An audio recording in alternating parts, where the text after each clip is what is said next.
Funkar det nu då? Det gör det. Ja. Technology works. They told me that if I just climb up on the scene here, the microphone will start to work. There is some magic in the room. I don't know what it is. Yeah. You're all welcome to this Sustainability Day. And today, this year, it is working like this, that we have the areas advanced at Chalmers that get like a sort of a message or what we could say, the task to organize this event each year. And this year it has been the production area advanced that has been the host or hosting this, and I'm the director for this production area advanced. That's why I'm standing here, right? So I will just give a little bit of brief of practical information before I will introduce our sort of the person, Cecilia, who will take care of the Masterclass event here today. We have organized this a number of like a Masterclass. So we have a morning session here like a Masterclass running, and where we hopefully have quite some interesting talks here, quite short talks, 20 minutes or so, where we will invite you to just be involved in this type of presentations. There will be a coffee break, and we'll have a short pause, and then we will summarize, and then we will hand over to the next organizer for the next year by the end of this morning session. Yeah. I won't go into detail and present the speakers because Cecilia will take care of that later on. There are some changes in the program. Unfortunately, we had Anne-Marie Taltilm, I couldn't make it, but luckily Maria Ljunggren Söderman will take over this session, this presentation, so that will run. And we have canceled a number of workshops because we have workshops in the afternoon where we would like to see pre-registration, and those that for some reason did not involve the interest, we have skipped them. So only those that have the number of pre-registered, so the participants enough will be running, right? Yeah, okay. So that means that the workshop Social, Ecological Transition, Sustainable Entrepreneurship will not be running. I'll have to also tell you that we standing up here, where are you, Karina? We will be live stream and photo, so that means that will be recorded for the future here, okay? There are information about social media, so there will be things shown there later on. Whatever restrooms are, they are on the first floor, one stair downstairs, so be aware of this. And exits, you see the exits out there, and so you know where to exit if there is any reason for exiting from the room. We have to tell that also. So these are some practical things, right? So I think we should start, right? Yeah. And the moderator of the day, please welcome Cecilia.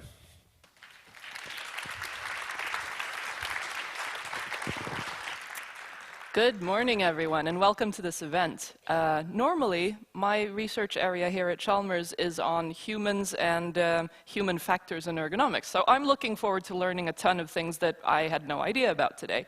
How many of you today are students? Great to see you here. Welcome. How many of you are colleagues of mine here at Chalmers? Nice. Welcome, colleagues. And how many of you belong to the wonderful category of I'm not normally here?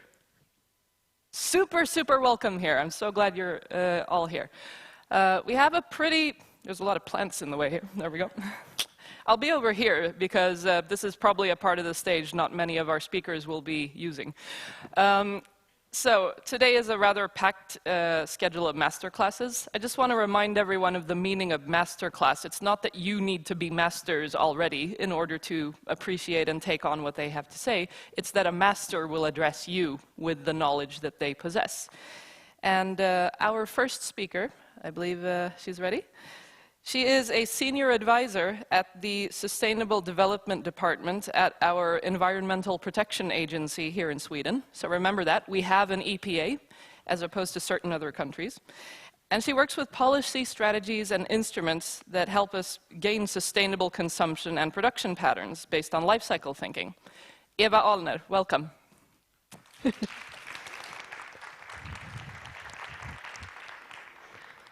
Thank you very much, Cecilia, and thank you for the invitation to be here today on this fantastic day, a day for a sustainable future. So it's very good to be welcomed with all the plants here also. I didn't expect that. So I will say a few words about myself. I have been working with sustainability for almost 25 years.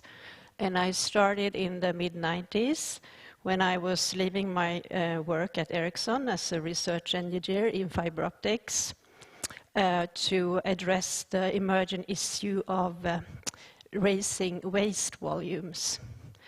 And the government at that time, they established a new agency, the Swedish Waste Research Council, to develop knowledge in order to address environmentally sound product development, recycling, reuse, and all those things that we are supposed to implement today. And it's good to know that the knowledge today, 20 years or almost 30 years later, is so much better than it was at those days. The title of my presentation is Behaviors in a Circular Economy. The reason for selecting the title is that I often think that we forget the human factor when we talk about the shift to circular economy and sustainable production and consumption systems. It is a huge challenge, a human challenge, to shift to a circular economy and to sustainable consumption and production patterns. And this has also been addressed lately in a PhD thesis by Matthias Lindqvist at the Department of Technology, Management and Economics here at Chalmers, where he introduced human networks in material flows. It is actually humans that create and manage the flows in the society.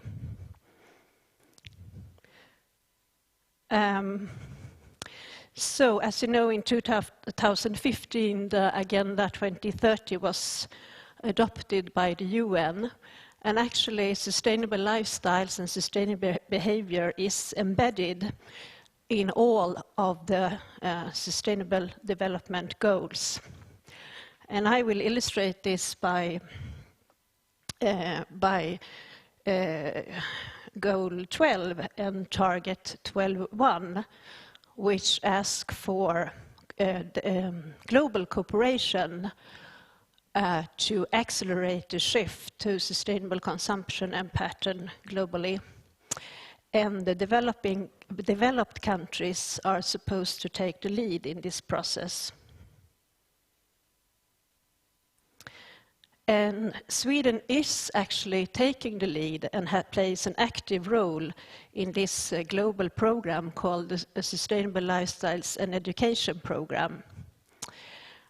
It is managed within the Open Partnership, One Planet Network, and it's co-led by the Swedish government and the Japanese government, and the Stockholm Institute of Environment and the Institute of Environmental Global Studies in Yokohama are contracted as project leaders. So why is this so important for Sweden and the world? This is a graph of one of the research programs within this global program, and it shows the reduction path for greenhouse gases per capita and year at the global average. So as you can see, we are at 5 tons per capita a year today, or it was in 2010. And we are supposed, in order to be within the 1.5 degree target, the Paris Agreement, down to 3 tons in 2030 and so on to reach about 1 ton per capita in 2050. So as you can see, this is a huge challenge to live, work and act within that limited budget, and it's a big difference from today. And the assumption here is that everyone has a similar budget, 1 ton per capita a year in 2050. Of course,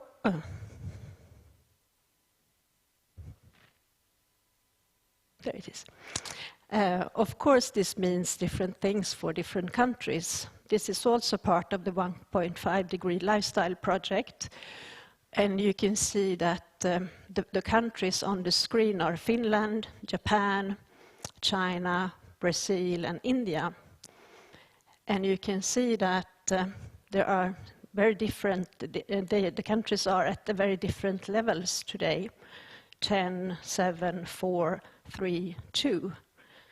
So in order to reach the target in 2030, different countries need to have different strategies. This was the target for 2050.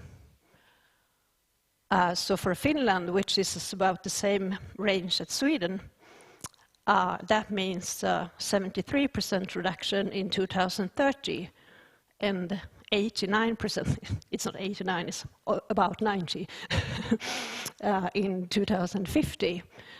And for countries like India, they are already there per capita, but on the other hand, the consumption in India is growing fast. So the big challenge is to find a way to reach or to have a more low carbon footprint lifestyle for everybody and a good life for everybody on the planet. So we are working with projects all over the world, and these are some examples. And the projects are funded by the Japanese government in a so-called trust fund, because the developing countries are not able to participate with their own budgets. But as in Sweden, there is a strong driving force among young people to take part in this transition, which is very promising. And the projects are in different sectors, from education, food, waste, energy, and agriculture. And the program also has members, supporters in a so-called advisory committee. There are about 20 different organizations from different stakeholder groups that support the program. And as you can see from Sweden, IKEA and Filippa K is participating, and all partners, all members meet annually to discuss the results and also draw up the direction for the next year. And the new 3-year program is about to start in February next year. So one of the concrete goals so far are the Good Life goals. And the Good Life goals have been translated into all UN languages, and they suggest 5 actions for each sustainable development goal to take if you want to contribute to Agenda 2030. They present examples on how to change lifestyle and change behavior to contribute in the transition. And they have been used in education and also in campaigns worldwide. For example, in Linköping this summer, they made a city campaign using those goals and educated citizens in Linköping about how to contribute. So there are several such projects that will be presented from the program. So in any case, if you want to learn more, if you want to become a member of this open partnership called One Planet Network, please visit the digital platform and learn more about the other programs. There are 6 programs altogether. run, and different countries are co-leading the programs. And there are also good examples, tools, for example, the hotspot analysis tools developed by ETH in Swedish or Switzerland. Another kind of news from the transition to sustainable development and sustainable consumption and production. So that was something about my work in the international area at the moment. And now I will transfer you to my more analytical work in the process of developing policy instruments. And then we have a new approach emerging, and that is nudging for sustainable lifestyles. How many of you have heard about nudging before? Well, that's almost everyone. And to nudge is a way to influence a behavior in a certain direction, in a assumed directions, with a cheap or simple way. So the classical example is the restaurant that provides smaller plates in order to reduce food waste, because if they provide smaller plates to the buffet, the people take less food and the food waste become less. So introducing these kind of physical or easy tools to nudge us all in the direction, in a sustainable behavior direction. We have found in many of our studies that people do not act as they say they do. And they do not either act as they wish to do. So it's an interactive gap between what we want to do and what we do. So what we are thinking, how can we make that gap smaller by introducing nudges in different areas. But this is sensitive, and nudging has been used in marketing for a long time, and it's based on behavioral economics. So it's kind of sensitive for an agency, for a government to use such instruments. But OECD has published a framework and also lessons learned from all over the world on how to apply nudges in public policy. And there are also new behavioral toolkits and strategies on how to do this. So this is an area that I want to explore during the next year, and also maybe introducing in the program that we talked about earlier. And we have been funding a research project at Gothenburg University called Nudging for Nature for 3 years. And the final report is expected in a few weeks. And some of the conclusions are that it's really important to understand how nudge work, pros and cons, because it's might not only be a positive change.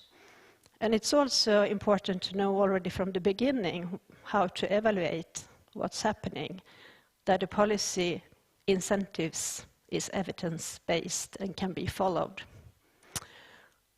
And it's also suggested to work closely with research organizations and institutes, consultants that have an experience, and not at least to consider ethical principles, because you don't want to have a nudge that is unethical. So, finally, this is about circular economy. And I will give a few short overview of the policy for circular economy in Europe and also in Sweden. And as you know, we have a new commission coming in, a new EU commission, and it will start working on the 1st of December. And the president-elect, Ursula von der Leyen, has already started talking about the new European Green Deal. And this is some citations from her speech. And definitely circular economy is on the agenda. And a new circular economy action plan is already being worked. It's already worked on. And the sectors to focus on are textiles and construction. And we are also expecting a second generation product policy framework on the EU level for sustainable products. And Sweden is preparing already the next presidency in the spring 2023. And I think this area will be something that we will look into for priorities. We're also expecting a farm-to-fork strategy focusing on food in a circular economy, and also have a zero pollution ambition.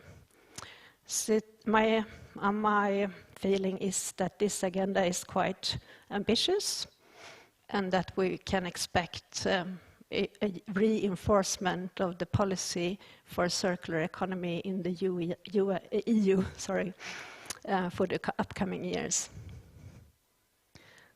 So in this context, I would like to mention the Swedish Life Cycle Center here at Chalmers that has been very active together with Swedish EPA and other agencies to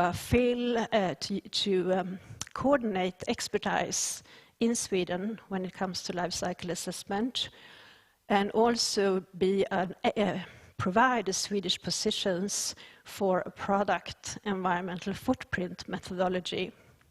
So since 2011, Sweden has given priority to develop a common methodology on how to calculate environmental footprints for products and organizations. And we have been lucky to have the Swedish Life Cycle Center as an expert, as a forming basis for the positions we have had during these years. So that this is really an example of a good cooperation between the Swedish Environmental Protection Agency and Chalmers. And now the process and the development of the methodology is being tested in different kind of applications, policy and communication, etc. So this is something that I think is important to really have a good base to be able to compare products from an environmental point, and also to put requirements on other products that are going to be sold on the European market to use this methodology. That was something about the EU arena and the EU policy, and my next slide will be about the new reinforcement in Sweden. So last year, the Swedish government appointed a delegation for circular economy in Sweden. And that is headed by Rosado from Axo Food. She's the sustainable manager. The delegation has the mandate to provide the government with advice on a new national strategy for circular economy, which will be presented within 3 years, or we will know about it before that. And the other very important task for the delegation is to provide cost-effective policy instruments for a circular economy. And they have been giving priority to 3 areas, which is plastics. As you know, plastics is a big environmental issue at the moment, with all the littering on land and in sea, and how to handle that, and also how to handle microplastics, how important is it, and what's the consequences of all the microplastics in the sea, for example. And the other area that are prioritized is the public procurement, how to put requirements on circularity in public procurement is an important emerging problem, where also the Swedish Life Cycle Center has provided expert groups and reports. And we have also a group on or area design for circularity. And as you know, design for circularity is extremely important, since most of the environmental impact is already set in the design and innovation phase. along with these areas, the 3 reference groups have been appointed, and they will provide the delegation with advice, basis, analysis, limitations, etc. So this will be going on for 3 years, and the final report will be published or presented for the government in March 2022. So my concluding remarks today is that the transition to circular economy requires change on a massive scale. And if you remember how much we need to change the carbon emissions from how we act, that could be something to think about, since resource efficiency is closely linked with carbon emissions. And all stakeholders need to be involved. People often tell me, why don't you do something? Why don't the government and the governmental agency take leadership for this? But I don't think that the leadership is in the governmental sector. The leadership is in business, because business has the power to change and business has the money to change. And business are still marketing so much unsustainable products massively, which I think is something to really think about if you run a business or if you become an engineer or a marketer or a CEO or whatever for a company in the future.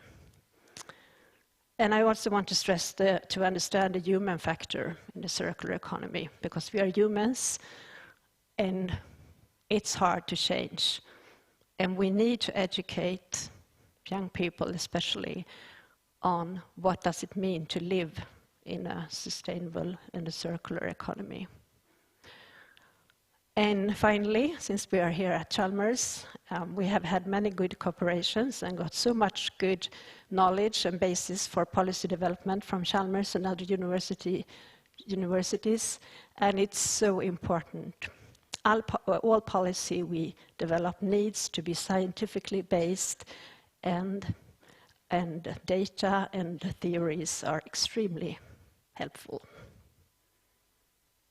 So I want to leave you with this vision for the Swedish Environmental Protection Agency. As you can see, we are in the same business. Our vision is to a good living environment for people and all living things, now and for future generations. So thank you very much.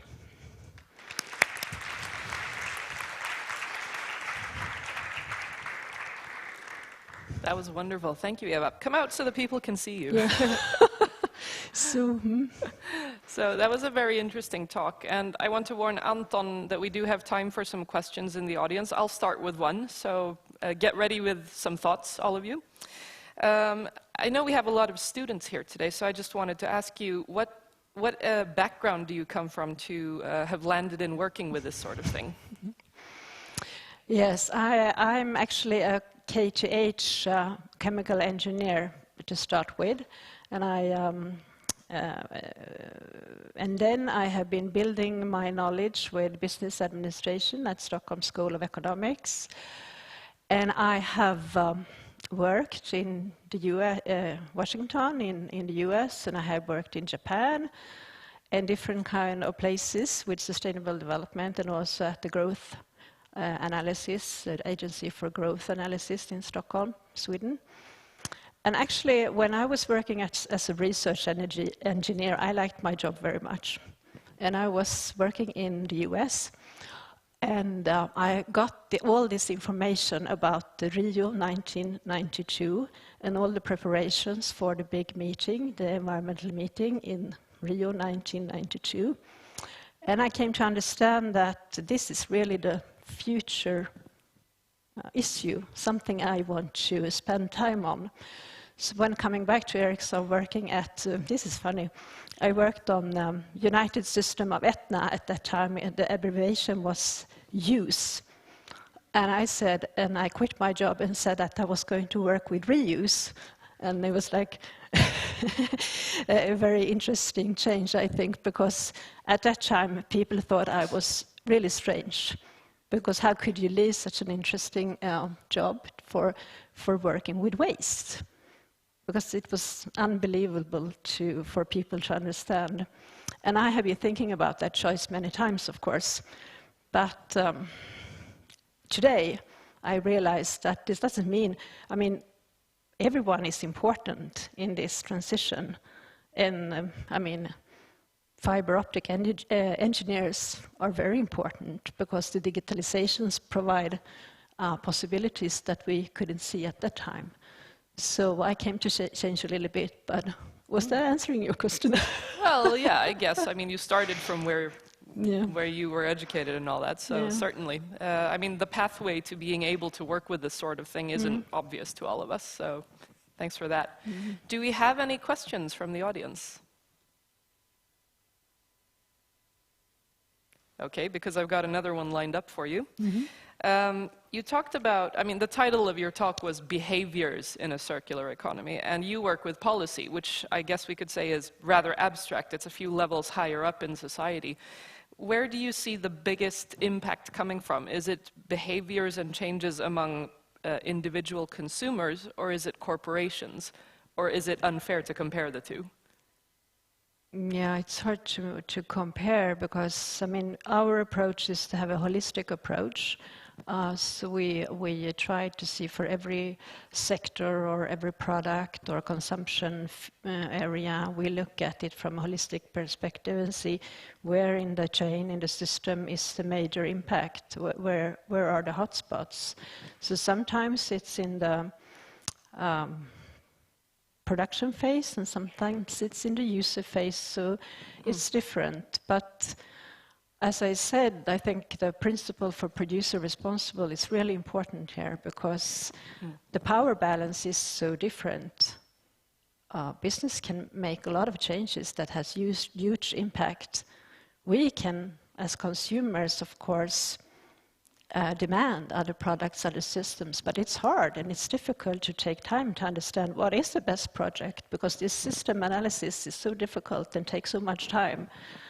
So I think that knowledge is the most important in order to make efficient or effective policy that can really change. But it is difficult. It's a difficult and complex issue. Certainly. Okay, I see a question over there. Björn?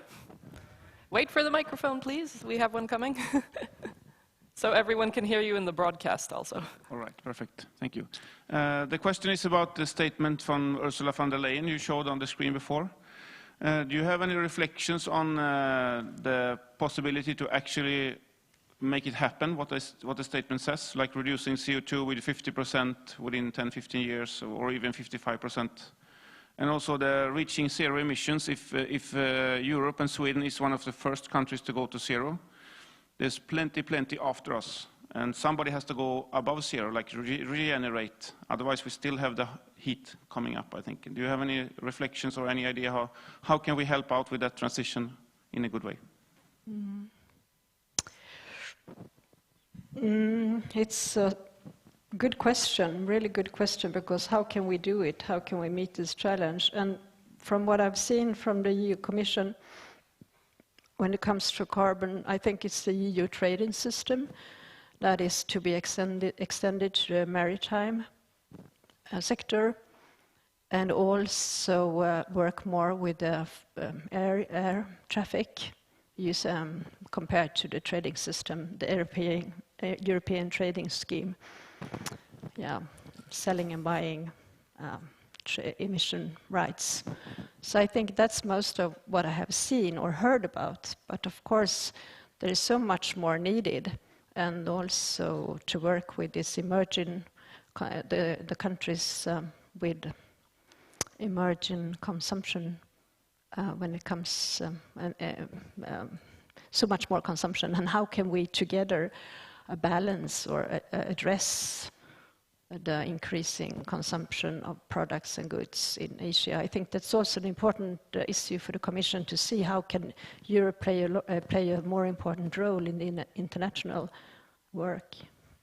So, thanks. All right, I have to move us on, so I have to round off with a final question. Will you be around in the break to take more questions from people? Yeah, sure. I will be around all day. Feel free to find Eva. Eva, thank you very much for telling us about this.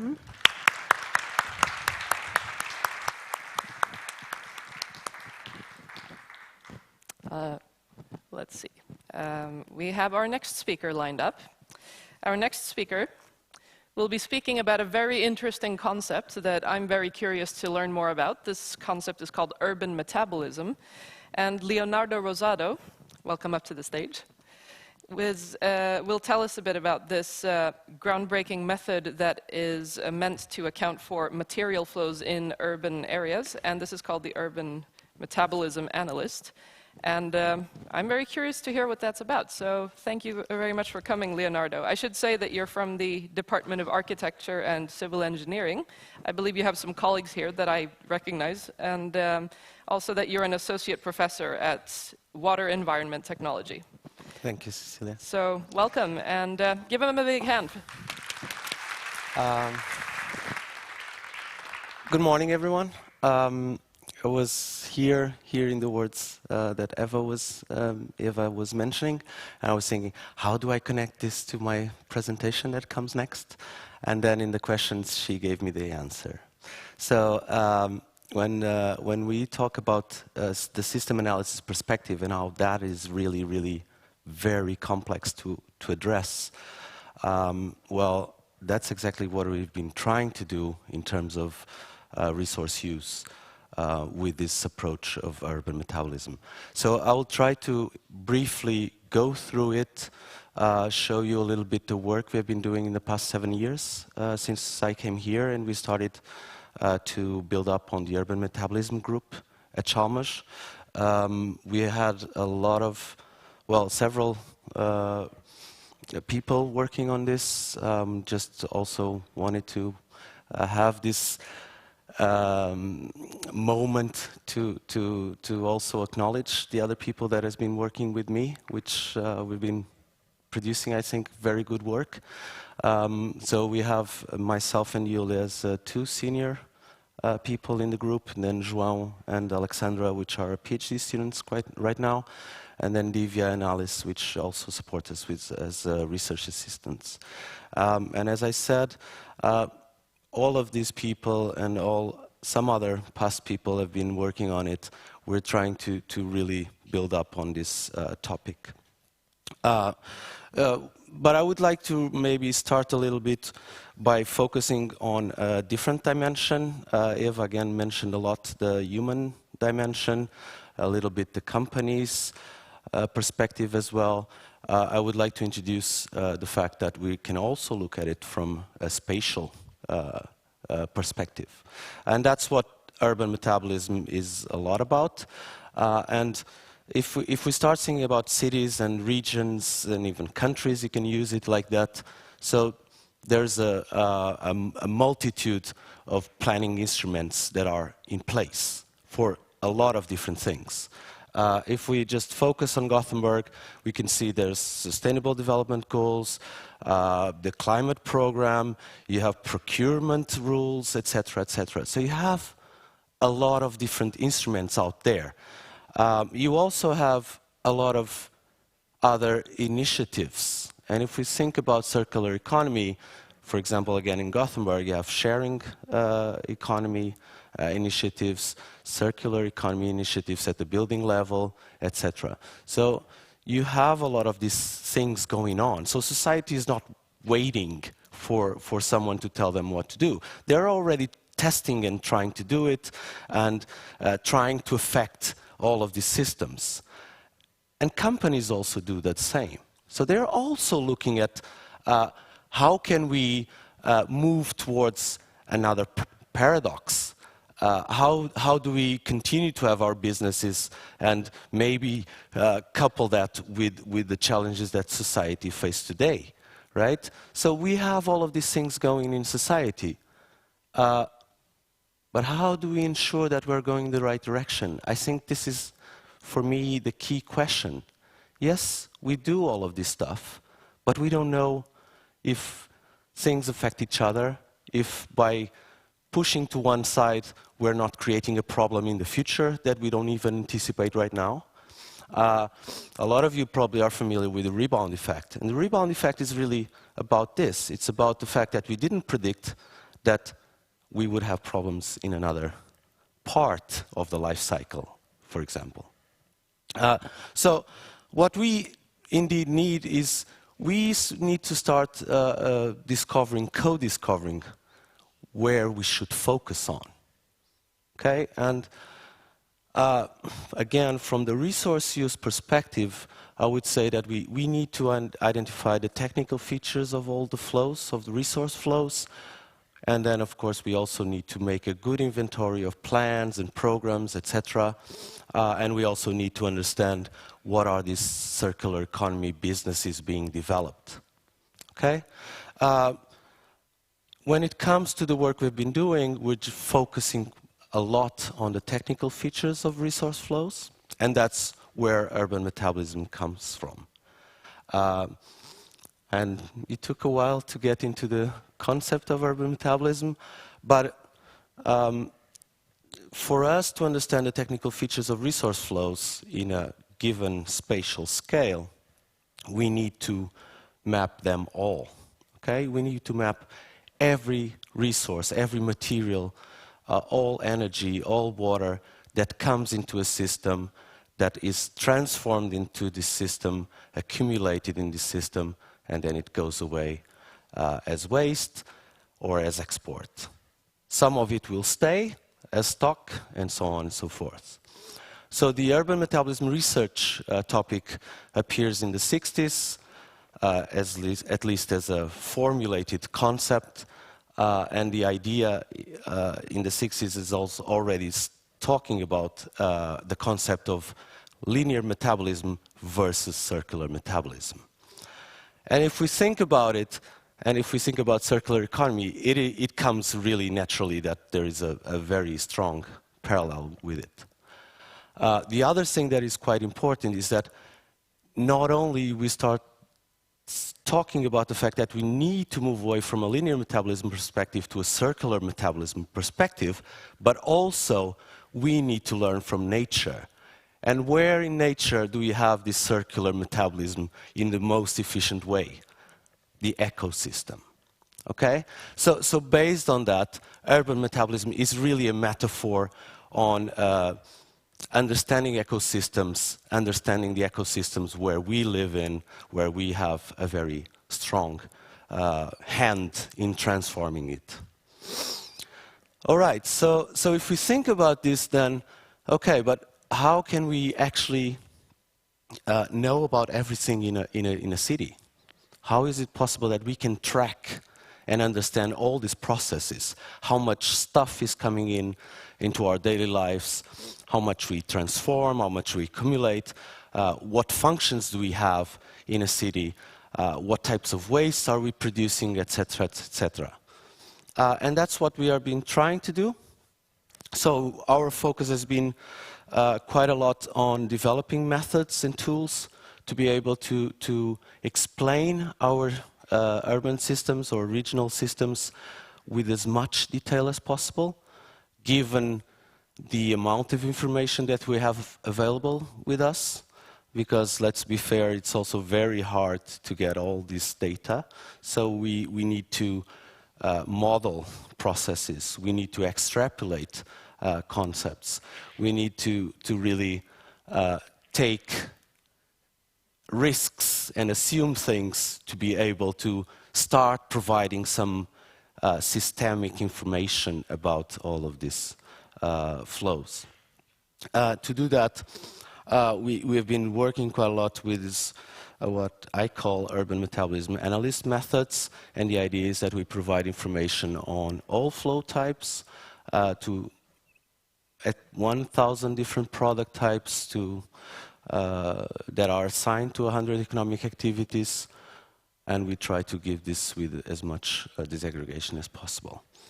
On top of that, we have been developing also other additional information about products, about economic activities. So, for example, trying to understand what types of materials we have inside a product, again, plastics could be important, textiles could be important, biomass, fossil fuels, etc. So you have a lot of different types of materials that need to be targeted in different ways. So we need also to understand, okay, on average, a TV screen will have some part of glass, some part of plastics, some part of copper, etc., etc. So if we know for all of them, then if we know how much we consume, then we kind of have an idea of all the materials that are available in our human stock. Also, another aspect that we have developed was to try to identify the lifespan of our products. It's a very, very important concept. So we need to understand how much a mobile phone will stay in the system and before being discarded, for example. We also need to understand what is the waste footprint of our industrial processes. So what types of waste are we producing because we need to produce stuff to consume?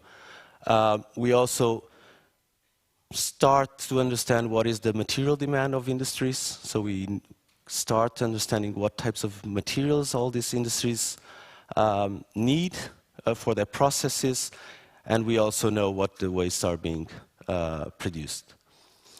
And finally, we also been connecting not only the tons of materials we consume, because when we talk about resource use and in urban metabolism perspective, we're talking about weight, we're talking about physical units, we're not talking about economical units. We also need to couple it with environment life cycle impacts. Of course, 1 ton of cement doesn't have the same impact as 1 ton of meat, for example. So that is also a very important aspect. And on top of that, it allows you to have multiple indicators. So when you make a choice on reducing something, you can be aware of the effects you'll have on multiple environmental dimensions, which is also quite important aspect, because we're focusing so much on climate change, but maybe we can prioritize things that reduce climate impact, but at the same time reducing other stuff. And maybe we can do some trade-offs, and maybe we don't reduce as much CO2 emissions in one specific product or activity, but because we are maximizing already other aspects of the environmental impacts. So having all of this information, what then we can start doing is the first step is to quantify our territory. Try to describe our territory in a quantifiable way. So what we've done was a study on the 15 years for the 3 largest metropolitan areas in Sweden, plus Sweden in terms of the material flows. Not going into the details on that, just to show you that you have all the input flows, such as imports, domestic extraction, so flows that come into your system.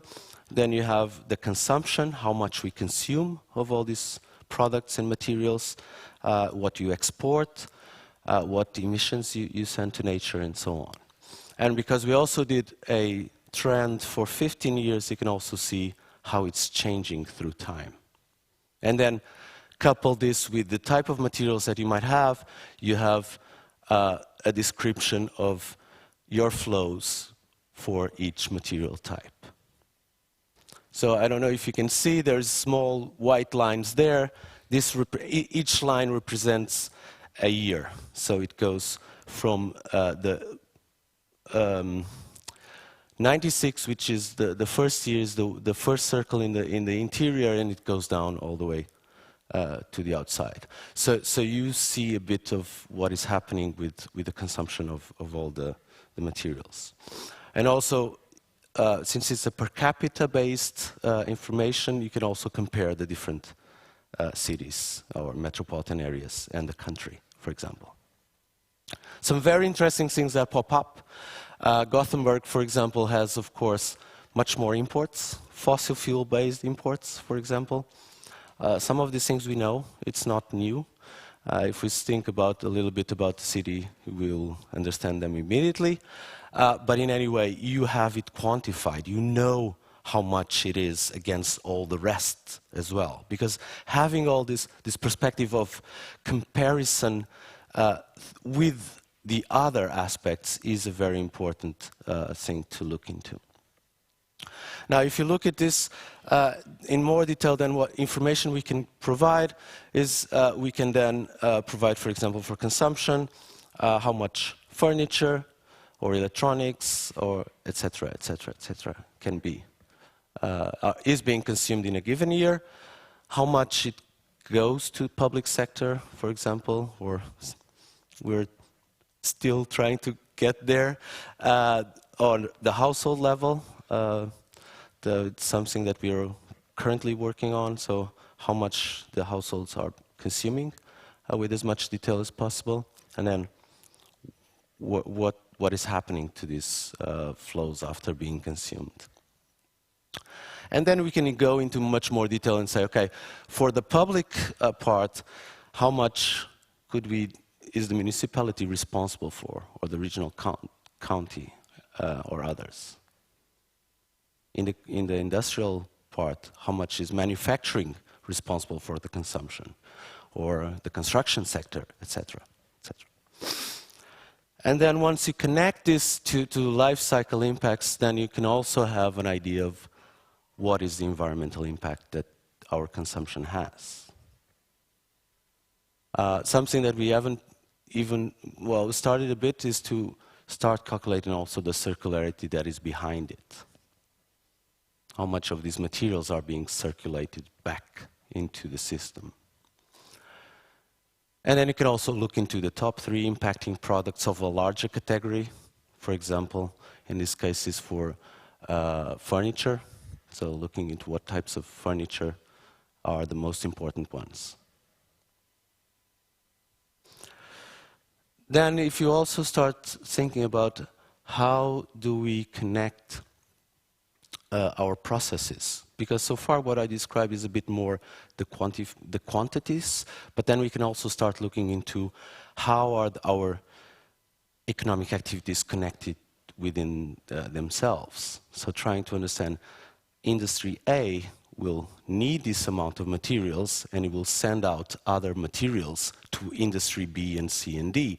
And then from there, industry C, B and D will also send their own to the next one, but maybe even back to the first one, and so on and so forth. So trying to map all of this.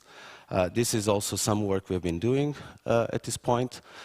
These are just some examples of what comes into the sawmilling activity, plus what the sawmilling activity sends out to other places.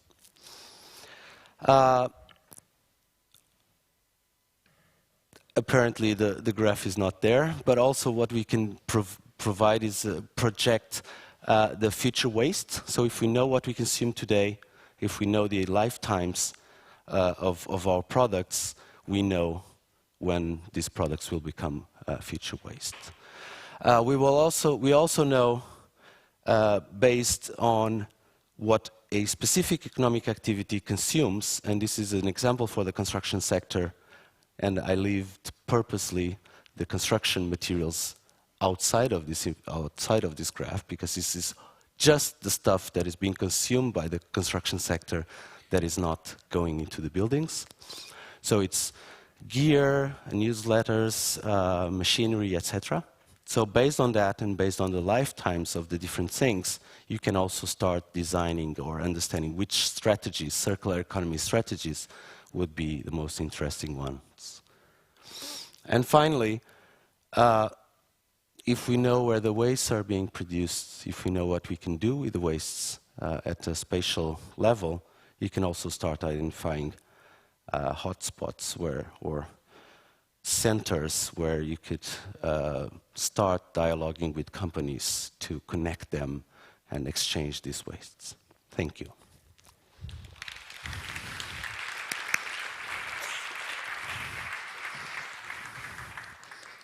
That was really great. Thank you so much. We have time for a question from the audience, if anyone has one. Okay. I will fill out the silence for a minute then. I was thinking about certain keywords in this whole idea of urban metabolism, because it feels like, I mean, the word metropolitan came up, and systems, I guess, somewhere you have to draw a boundary, like how big can your system be when you use this analysis? Have you drawn the system boundary around the amount of products, or is it regional, or how did that work? Well, first of all, when we think about these methods, we think about the data that exists out there and the nomenclatures that exist in statistical terms. So by that I mean, for example, that Eurostat defines that a country is has a certain level of spatial boundary, okay? And then inside the country you have a region, and then inside that you have even lower divisions. Now, the data you have is connected mostly to the country level, okay? So when you go down the level, you need to find boundaries that are statistically available in terms of data. That's the first thing that you need to consider. The other one is that we're really talking about everything that can be tracked in the economy. So we don't put any boundaries on the products we look into or the waste we look into. We look into all of them. At least all of the ones that are in the economy, not in the parallel economy. So things like, I don't know, drugs are not tracked in the economy, so you are not able to understand how much tons of this stuff is being imported or That's consumed. a different kind of metabolism, I guess. Yes. But the second-hand market, for example, Yeah. is also something that is not there. Ah. You might be able to see it if you see drastic reductions in the consumption, and then maybe it's because of second-hand markets, for example. So in a sense, this is a pair of glasses we can use to see what is trackable, and then there's a little more potential, like out in the gray areas, I guess. I mean, given the things that can't be tracked. It is a way to track at first, but it's also a way to model different strategies that you would like to put in place. So if you think about, okay, let's say IKEA would have some kind of circular economy strategy that would reduce the amount of wood in the use of furniture. Then we can go back and try to model what does that mean in terms of resource uses, and see, does it have an effect on the overall system, or how much is the impact of this strategy in the system? Because that's something that is very important, is that we have a lot of targets, but sometimes we say, okay, we can do this and this and this and this, but do we actually know if we reach the target or not? Okay. I think we need to start addressing those questions. Okay. Leonardo, thank you very much. Will you be around in the break for questions? Yes, I will be around. All right, wonderful. Thank you so much. Thank you. I'm being waved at. Should we do this twice, Karina? I would like to thank both of our speakers for, well, Eva gets hers in her hand. Leonardo, thank you very much.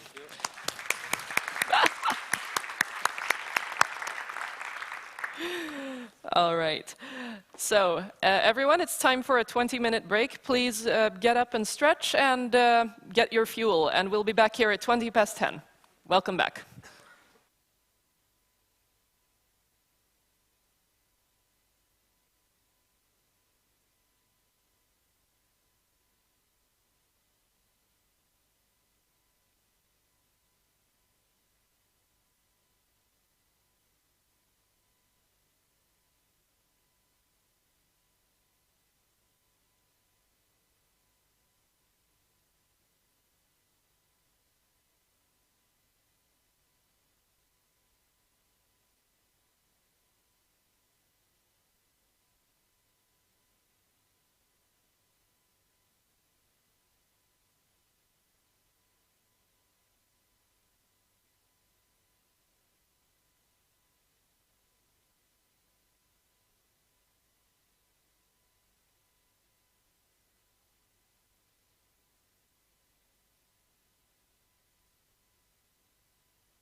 All right, everyone, welcome back. I hope you have had a chance to stretch your legs, talk to people, and get some fuel, and that you're ready to move on.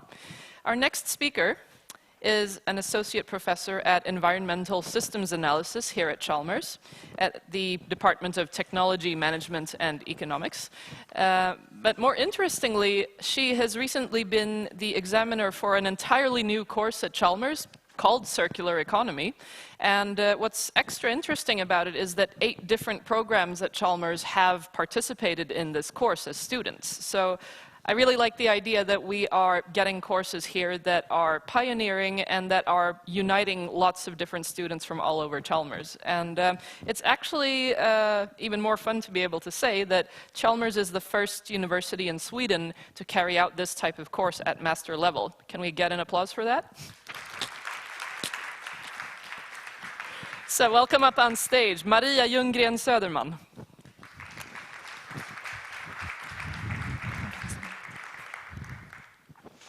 Thank you for the introduction. Well, I'm here replacing Anne-Marie Tillman on quite short notice today, so I will do my best to present what we have been working on together. So it stems from a MISTRA-funded program focusing on the circular economy, resource-efficient and effective solutions for the manufacturing industry in Sweden. So we have been working with that for 4 years, and we recently got granted another 4 years. So we are very happy to be able to carry on with this type of research at our division. So the title of Anne-Marie's presentation, which I have kept, is What Circular Economy Measures Fit What Kind of Products? But I also added a subtitle so that environmental impacts can be reduced, because that is what we are after in our research. There are many definitions of the circular economy. One review paper looked at 114 definitions. The EU Commission says that the circular economy is an economy where the value of products, materials and resources is maintained in the economy for as long as possible, and the generation of waste is minimized. The aim is that this should be an essential contribution to the efforts to develop a sustainable, low-carbon, resource-efficient and competitive economy. So there are many goals that are intended with this striving for the circular economy. And we can also see in the picture that there are a number of measures, circular measures is what we call them, that are at the core of what the circular economy can focus on. So we have design, production and remanufacturing, we have consumption, reuse, repair, we have recycling and so on. So in our research we are focused on environmental impacts, and we can see that we have a lot of resources used in our economy, and the extraction of these resources are increasing over time. So this is a picture where you go from 1970 up until 2015, and you can see a gradual increase, and it more or less follows the economic growth. Biomass, fossil fuels, metal ores and non-metallic minerals. And the resources themselves are maybe not the biggest problem from an environmental point of view, but it is the environmental impacts that are associated with the use of these resources. And one example is climate change impacts. And the United Nations Environmental Programme and their International Resource Panel recently came out with an interesting study where they focus entirely on the climate change impacts that are linked to the extraction and processing of materials, food and fuels. And they come up with this interesting figure where you see that more than 50% can actually be allocated to material resources. And I think that that is an interesting perspective. We don't hear that that often, that the materials, that type of consumption is at the roots of the climate change impacts. And we know also that this cannot be fixed easily just by having a more renewable and low carbon energy. So we also need to think about how we are using our resources, what types of resources, and also the level of the use. So the circular economy is now fronted as one of the goals of how you can reduce those types of impacts, and it focuses a lot on various measures, and many of them start with letter R. So here we have a number of R's that has been reviewed by some other researchers, and you can see all types of different R's in there. And this is part of the circular economy discussion. And what is more is that these measures are organized in R frameworks. So maybe you have heard of the 3 R's, reduce, reuse, recycle. But there are different frameworks, and some authors even go as high as specifying 10 different R's. And around 60% of these frameworks, they even rank the measures in hierarchies, saying that one is preferable from the other. So at the bottom we have the 10R hierarchy. And maybe that's fine and helpful when you are trying to find out what measure to aim for. But the problem is that all these are measures, they vary in definitions, so sometimes they are overlapping and being contradictory. And the order of the R's in the frameworks, they also vary.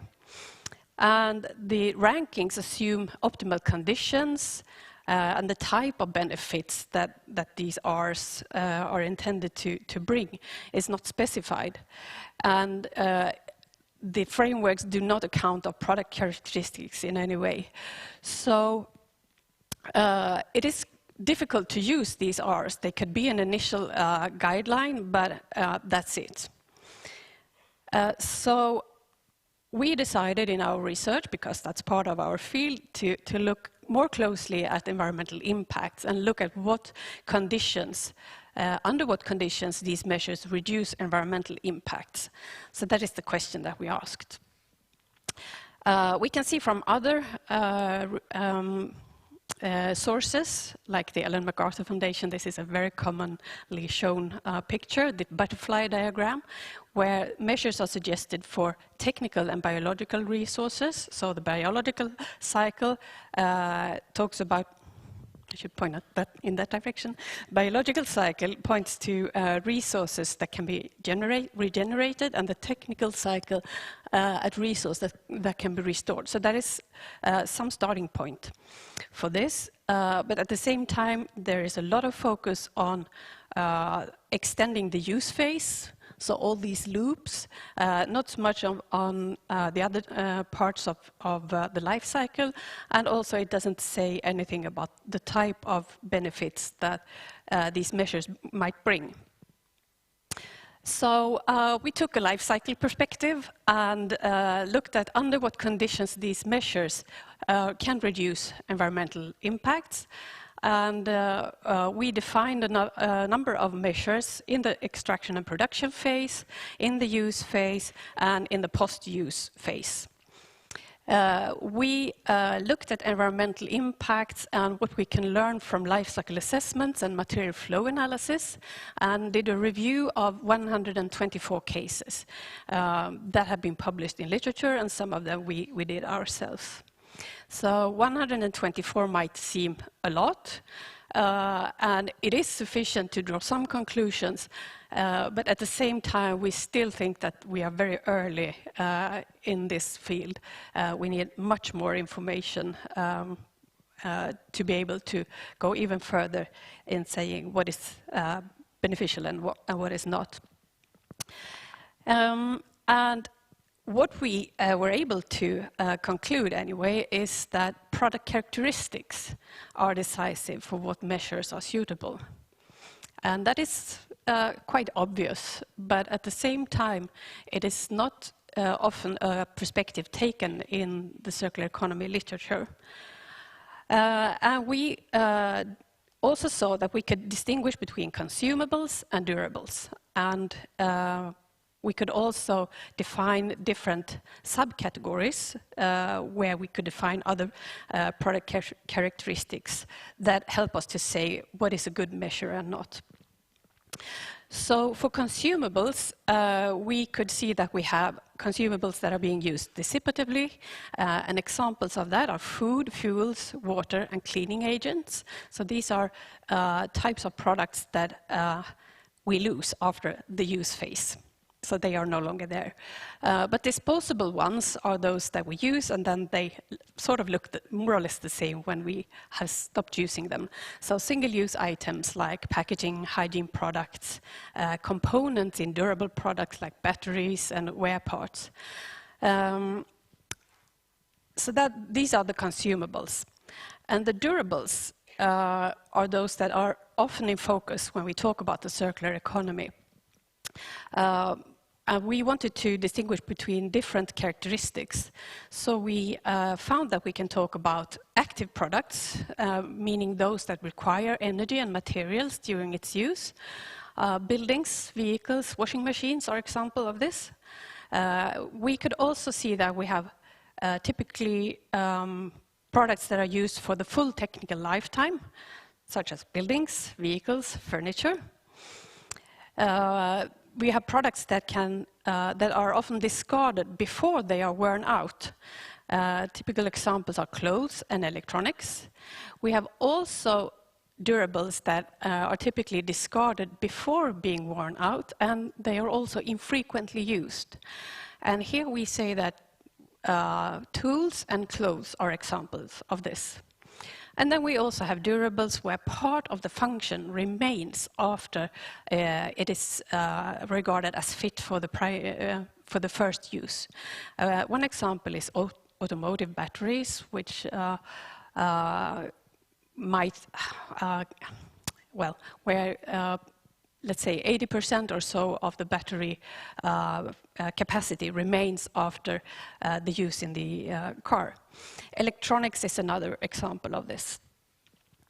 So departing from these product characteristics, consumables and durables and all these subgroups, we try to look in the literature to see what can we say, what is a suitable measure for each of these products so that we can actually benefit from the environmental reduction of the environmental impacts that are possible. So for products that are used dissipatively, like detergents or pharmaceuticals, the simple solution, also quite logic, is that we should use it more effectively, not use more than needed. So quite obvious. For disposable products, the same thing, use effectively, do not use larger packaging than we require, and so on. But we also see that for disposables, we can, of course, change so that we design a multiple-use product instead. And most of the times, these measures are suitable and they would lead to environmental benefits. But at the same time, there are still a few risks that these measures will not generate the environmental benefits that we aim for. And if we shift to multiple use, we can risk that we increase impact from production. We would need more material and maintenance, and including cleaning and transportation. And all these aspects, they might reduce or even cancel out the environmental benefits of these measures. So this is what we can say as examples for consumables, and now I will give you a few examples for durables. And these are measures that are suitable for the use phase. So if we have products that are discarded before being worn out and also frequently used, infrequently used. Good examples are clothes and tools. A suitable measure that would bring environmental benefits is if we share these types of products. But if we have products that are used for the full technical lifetime and are not discarded before being worn out, like vehicles and buildings, the best option is to increase the technical lifetime by design. So sharing is not a measure for that type of products that would necessarily bring environmental benefits. And for any of these durables, we see that it is possible to repair and remanufacture, and that could bring environmental benefits. We have examples like laptops and gearboxes. But for the durables, we have identified more risks of reducing or cancelling the benefit. So here we can see a large risk if we increase the transportation too much, if we have products that are developing rapidly regarding the use phase efficiency, then we might not want to increase the use time of these products. If we design products for long lifetimes and also products that can be designed for disassembly, for example, when you want to repair or remanufacture, they might require more material or other types of material that are linked to other more impacting materials. Then this could also reduce or cancel the benefits. And also, if you use the product for a shorter life than the technical lifetime, that will also be a risk of reducing or cancelling the benefit of these measures. So these are a few examples of all the examples that we bring up in our studies.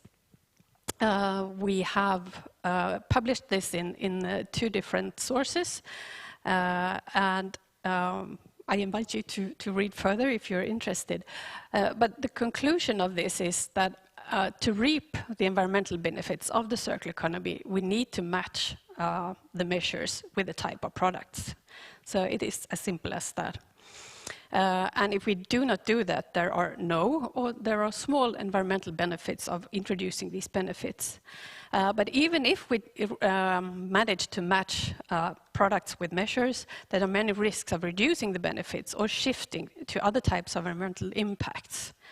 So overall, it cannot be taken for granted that all circular solutions will lead to large and overall environmental benefits.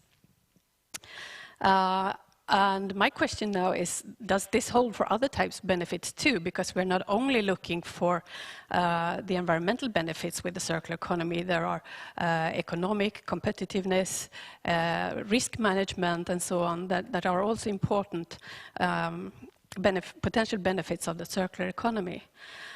So what I would like to suggest is that we try to support this transition. It is in an early phase, and we need to build knowledge through multi- and transdisciplinary assessment and of real-world cases where we actually see how these can play out. Because the circular economy holds promise, but it is not an end in itself. Thank you.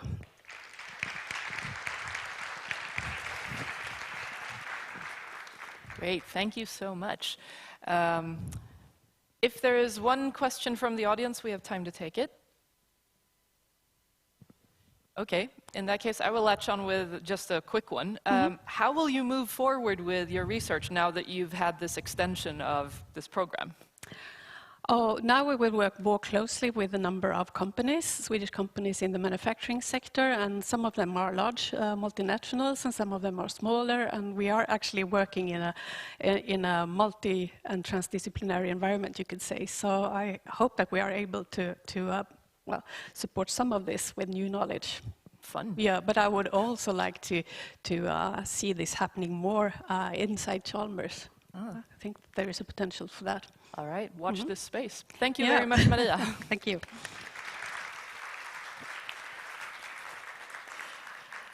Our next speaker is a professor from the Division of Material and Computational Mechanics. And I think this sounds really interesting from a technological perspective.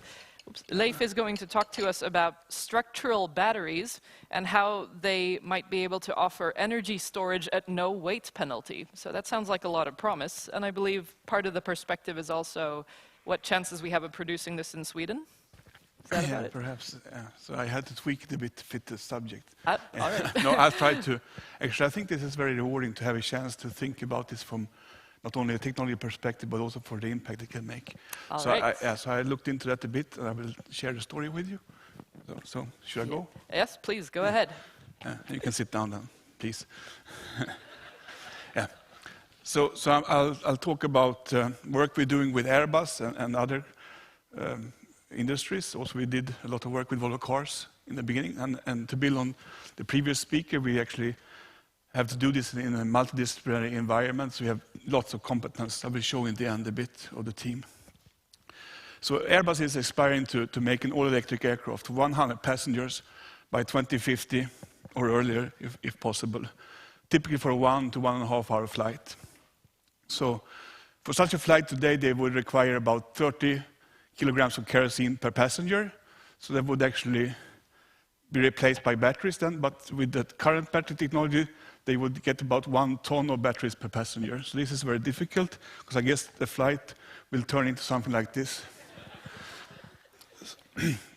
So we can't really go down that route.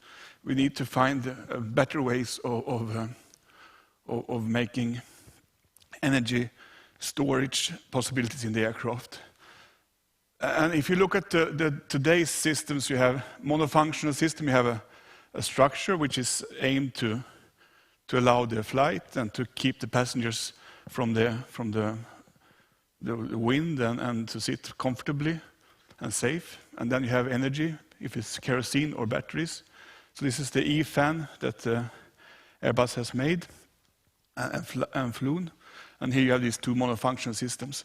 But we would like to actually introduce them so the battery, which is a structural parasite, actually becomes part of the structure and actually fits in there. So some of or all of the energy is stored in the fuselage or in the wings or in the interior. And this is a very, very attractive way, of course, because it gives you massless energy. And it's obvious, it's needless to say, I think, for aerospace applications, weight is immediately capitalized in range and so on. But I think one should think about this not only as a perspective of range benefits, but also energy efficiency. For any transport means, you need to reduce the energy that you need to consume to make the travel. So we've also been working a lot with Volvo Cars. And I want to illustrate the challenge that we have. One of the challenges that we have is actually when we try to replace these structural the batteries or the fuselage or the body in white in this case with these multifunctional materials, then the benefits are not shown on the materials or the component level. They're actually shown on the systems level. So this is the car. The first thing that we do, and what I will talk about today, is that we replace the polymer, which is typically an epoxy, with the polymer electrolyte. We use the carbon fibers not only as reinforcement, but also as electrodes. And we add a positive electrode there, and we get a battery. And then you can see some benefits on the system weight illustrated by that circle. Another thing that we do is actually that we distribute this energy, but also we coat our carbon fibers, which are conductive, with an insulating polymer. And that actually allows us to transport energy between the storage place to the headlamp in this case, which is consuming the energy. And you know, in an aircraft like the A330, you have 4.2 tons of cables. So you can imagine the benefits also there. You can see system weight is reduced even further. Another thing that we actually benefit from is that as we make these into batteries, these carbon fibers become piezoelectric. So if I pull them, the potential will change, so I can get an immediate sensor as well. So I can replace some of the sensors that we have in the system, and weight is reduced. And we can move on. The colleagues at KTH, they have transferred and transformed these mechanical energies into electric energies, and we can store them in these batteries. And we have ideas to work on this. And the benefits can be seen here. So this is a typical small car. Maybe the weight of such a car could be around 750 kilograms when we're done. So this is something that we would like to do. And I would like to maybe pitch it as an energy efficiency type of thing. And we're going to actually talk about new courses. We're going to have a tracks course in this starting in Q3, and we're going to do this for 3 years. So any students who are keen, you're welcome to approach me. Okay, the problems we have then. So if you look at the lithium-ion battery, I'm sure that some of you know more about batteries than I do. You have a negative and a positive electrode. When we charge the battery, lithium ions are moving from the positive into the negative electrode, and they coordinate with the carbon in some way. And in our case, carbon fibers are used, and we checked that this is working, and it works really well. Carbon fibers are for sure not going to be the bottleneck in a structural battery. One issue is, of course, this lithium-ion transport needs to take place in a solid. Because if we don't have a solid, we can't transfer any mechanical loads, and we don't have a structural performance. So it's like walking on water or walking on ice. So it's only one person who's been walking on water, I heard. But otherwise, it's actually need for a solid. And if you have this solid, then the transport of ions is much more complicated. Okay? But we have, with our friends at KTH, solved that issue as well. So now we can make these type of devices. We have other types of devices as well, but I will show only this one. And you can see here in the picture a carbon fiber negative electrode, which is basically a carbon fiber fabric. And then you have a separator, and you have another carbon fiber fabric that is actually coated with the positive electrodes. It could be NMP or lithium iron phosphate or whatever. And then you have used to take out the electrons in some position, and you soak it all in this structured polymer electrolyte, and it works well. And we're building now these demonstrators for Airbus. I'm just going to say something about that. So you see here, this is a typical situation where we have in the middle the carbon fiber electrode, and we have this lithium iron phosphate coated carbon fiber fabrics on top and below. So we have actually 2 positive electrodes for 1 negative. And the reason is, of course, that the capacity of these carbon fibers is much higher than the capacity of the lithium iron phosphate that we can apply onto these others. So that's why we need 2 positive electrodes for 1 negative. And then we make a cell out of this. These cells are typically about 1 decimeter by 4 centimeters. And we want to make these bigger, but the problem with that is that these are not as conductive as the copper, for instance. So when we take out the electrons, we heat up. So we need to find ways to actually take out the electrons in a more efficient way here to allow us to go up in size. But in this case, we're building a demonstrator for the personal supply unit. If you fly, you know, you have this, the air, the light, and the mask that never comes down, but is hopefully coming down if you need it. And that's controlled today with 2 systems of cables. And they want to replace the cable they have for redundancy with batteries on each of them. So they're going to make structured batteries in these PSUs. And then they need 28 volts. So for that reason, we need to have 10 of these in series and connect them like this. And then, of course, we can't expose them to moisture or open air. So we have to insulate them in some way. And this we will do by putting these into regular carbon fiber composite sheets, you can say, on top and bottom. And we get something that looks like this. So if you want to show these structured batteries, it's always kept into some kind of containment, so it's difficult to see. But you have to believe me, then it's there. Okay? So if we compare how they perform, obviously when you compare to the energy density of a regular battery, if you just compare with the cell density, it's difficult. But in a regular battery in the car, you have a battery box and lots of cabling and stuff that we don't need. So if we look at the entire system, again, we can compare our energy densities with the ones that we see in the traditional batteries. And we can see actually that in some cases, to the far left on your side, you can see the structured battery, the single battery, and the stacks of batteries in blue and brown. And then the competing monofunctional lithium-ion batteries on the market. And you can see that for LFP, for instance, which is the lithium-ion phosphate, the yellowish, we are almost on par with that already. So this seems to be actually quite efficient. Also, mechanical properties are maybe about 50% of those that we see for regular composites. So, okay, so some work has been going on since just actually 2 weeks ago. This paper came out, and that was helpful since I was talking here. They looked into the environmental impact of replacing some of these materials. In this case, they replaced the steel roof, which is about 18 kilograms, and then they will replace also 12 kilograms of the traction battery, which is the type of NMP type of battery. And they did that for, basically replacing battery and steel with one structured battery roof. So they looked into the cost for that from the carbon dioxide equivalents that was actually produced from that. And they did this for two cases. They had the European case where they manufactured this in Europe and drove it in Europe. So, and that's maybe around 420 carbon dioxide equivalents, grams of those per kilowatt hour, compared to the Swedish mix that they also did analysis for, which is 1/10 of that, so about 42. And then they looked into the effects of use, production phase, use phase, and recycling. The use phase was typical this new European drive cycle that has been established for simulating stuff like this. And they looked into that. And then you can see some of the results from this. And maybe the point is not to see the details, but they did analysis for the initial designs that we have, the ones I showed you, and the target designs for performance, which are actually a bit higher. And they did both of those, but maybe it doesn't matter really which one you look for.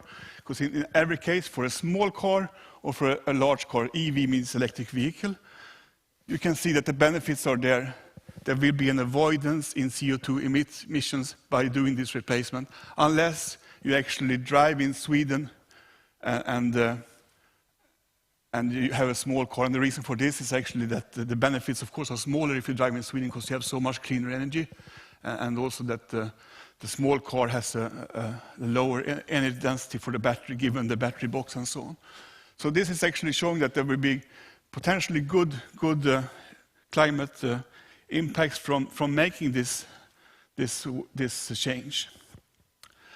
And the end of life is also a story of this, of course. And it's important to remember that we have reclaim methods for carbon fibers. It's very important that I will show the energy cost going into manufacture of carbon fibers is about 50 crowns per kilogram of carbon fibers. It's a huge amount of money going in just making these fibers. You need to reclaim them if possible. A problem is, of course, if you want to reclaim these with incineration when you burn it, then if you have lithium there, it's going to be a hell of a fire. So you need to be careful with that. So basically you have other methods only available for reclaiming these fibers. So you can reclaim fibers, but you can't do it with some of the methods available. So you need to do some mechanical shredding or crushing, reducing the size, of course, of the composites in that case. And you can remanufacture composites with that. Or you can perhaps use some of these chemical methods to reclaim the fibers. I think for reclaiming the electrolyte or the polymer, it's not going to be so easy. Maybe you need to think about energy reclamation there in some way. Okay, so we have these materials in some way. We have shown that it's going to be beneficial to use them. We also understand we need to recycle them and reuse, in particular, the fibers. So what if we also made these fibers in Sweden? I didn't say, but today it's about 120,000 tons made per year, and the market is about the same today. But in 10 years' time, with automotive, wind industry, and aircraft industry and others, increasing the use of carbon fibers, it's almost going to triple the need for carbon fibers. And so, as I said, it's very, very expensive to make these fibers. We need to think where to make them. So there's actually a great initiative going in the north of Sweden. And it's by Invest in Norrbotten, but I would claim that Invest in Sweden can also pitch this one. So it's about making carbon fibers using the low energy price in Sweden and also using the renewable energy that we have. So if you look at the CO2 emissions from power generation in Sweden, you can see that if you compare the US or Asia with Sweden, and in particular north of Sweden, you have many times difference in CO2 emissions from that.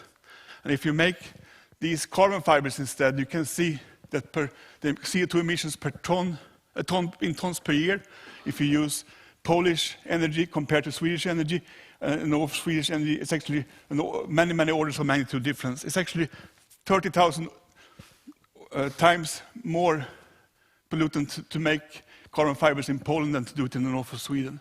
So obviously this is an interesting observation as we need to meet the need for growth in carbon fiber manufacturing. And remember, the life cycle stuff I showed was only for making these carbon fiber batteries and making these, using that. It was not saying anything about making the carbon fibers, but carbon fibers, I will tell you, is really the most important part to find a CO2 neutral way of making in this context. So you can imagine the benefits that will make. And actually, I think also, looking into this and thinking about Sweden, we have all these forests that we actually want to use. I don't know if Mikael Hannes is here yet, but I know the guy will come from Stora Enso, and I wanted to pitch this for him. But we need to think about how we do this. We should not use crude oil to go through this process and make these carbon fibers. We should try to dock in using a biorefinery and actually hijack this process and go into the pan manufacturing and make these carbon fibers with that type of resource instead. Then it's also CO2 neutral source that we use. So that would be also very interesting. And I just want to end up a bit by showing the team. So this is the team at Chalmers. We have a similar team at KTH, a similar team at Imperial College London. And we're actually about 30 people working on this around the globe. And it's actually very important to have these different competencies come together and share. So I'm more like a conductor than a scientist in some way. But it's very important to have all these people meet. So just to summarize, we had the electric aircraft development going on. We had these new materials that we can employ.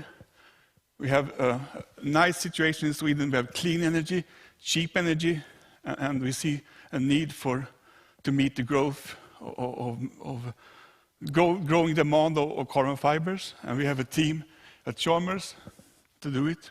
So I'll end there and just acknowledge the funding agencies. So it's US Air Force and the EU and Chalmers Area of Advanced Energy. So thanks. Thank you.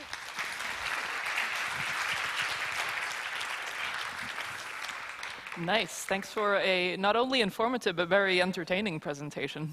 I like it when people use words like a hell of a fire. That's just really nice, more informal. Do we have any thoughts or questions? I have one lined up, so I'll take the opportunity. Yeah. Leif, it sounds like structural batteries will need to be produced by someone, and that competence, I suppose, needs to be housed somewhere. Are we looking at a future where the people who make these structural batteries are in-house with the vehicle producers and all the different particular products, or is this going to be a separate competence that will be highly specialized and delivered to these different, like Airbus and Volvo and so on? It's difficult to say, actually. It's not so clear. So when we started thinking about industries to work with, we thought that it was best to go with the carbon fiber composite industry, because they have the know-how of making these.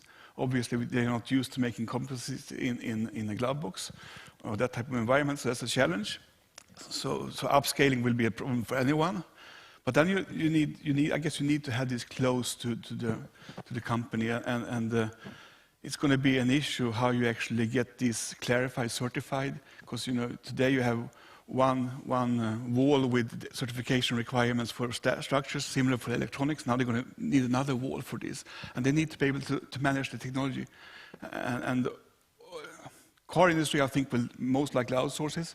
But aircraft industry, I think they need it inside in their own activities. So that sounds like a challenge both for our upcoming students who become specialists and also for the companies to decide where to keep that specialty. The cute thing with this actually is that you need these specialists. You need to have someone who can step forward and say, I know electrochemistry. I will cover that base. So that's how you try to meet, I think. Wow. All right, looking forward to following that development. Thank you very much, Leif Asp.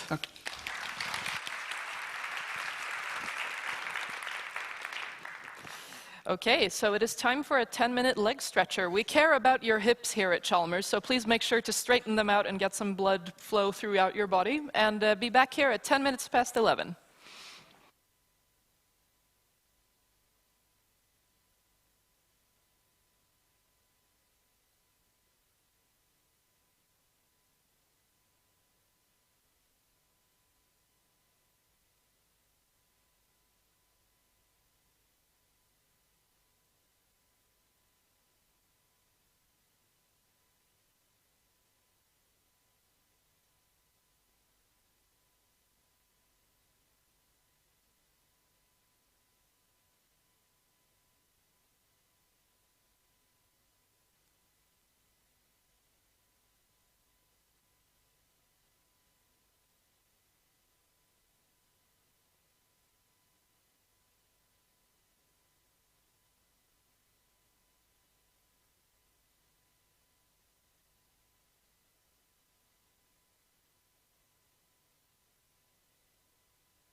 I can do that.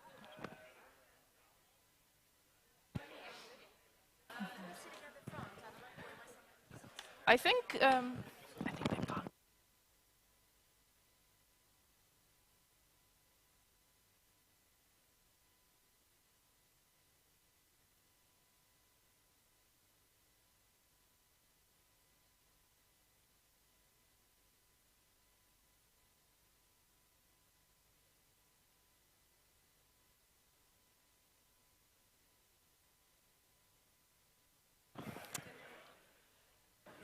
Okay, everyone, I would like to encourage you to drift on back.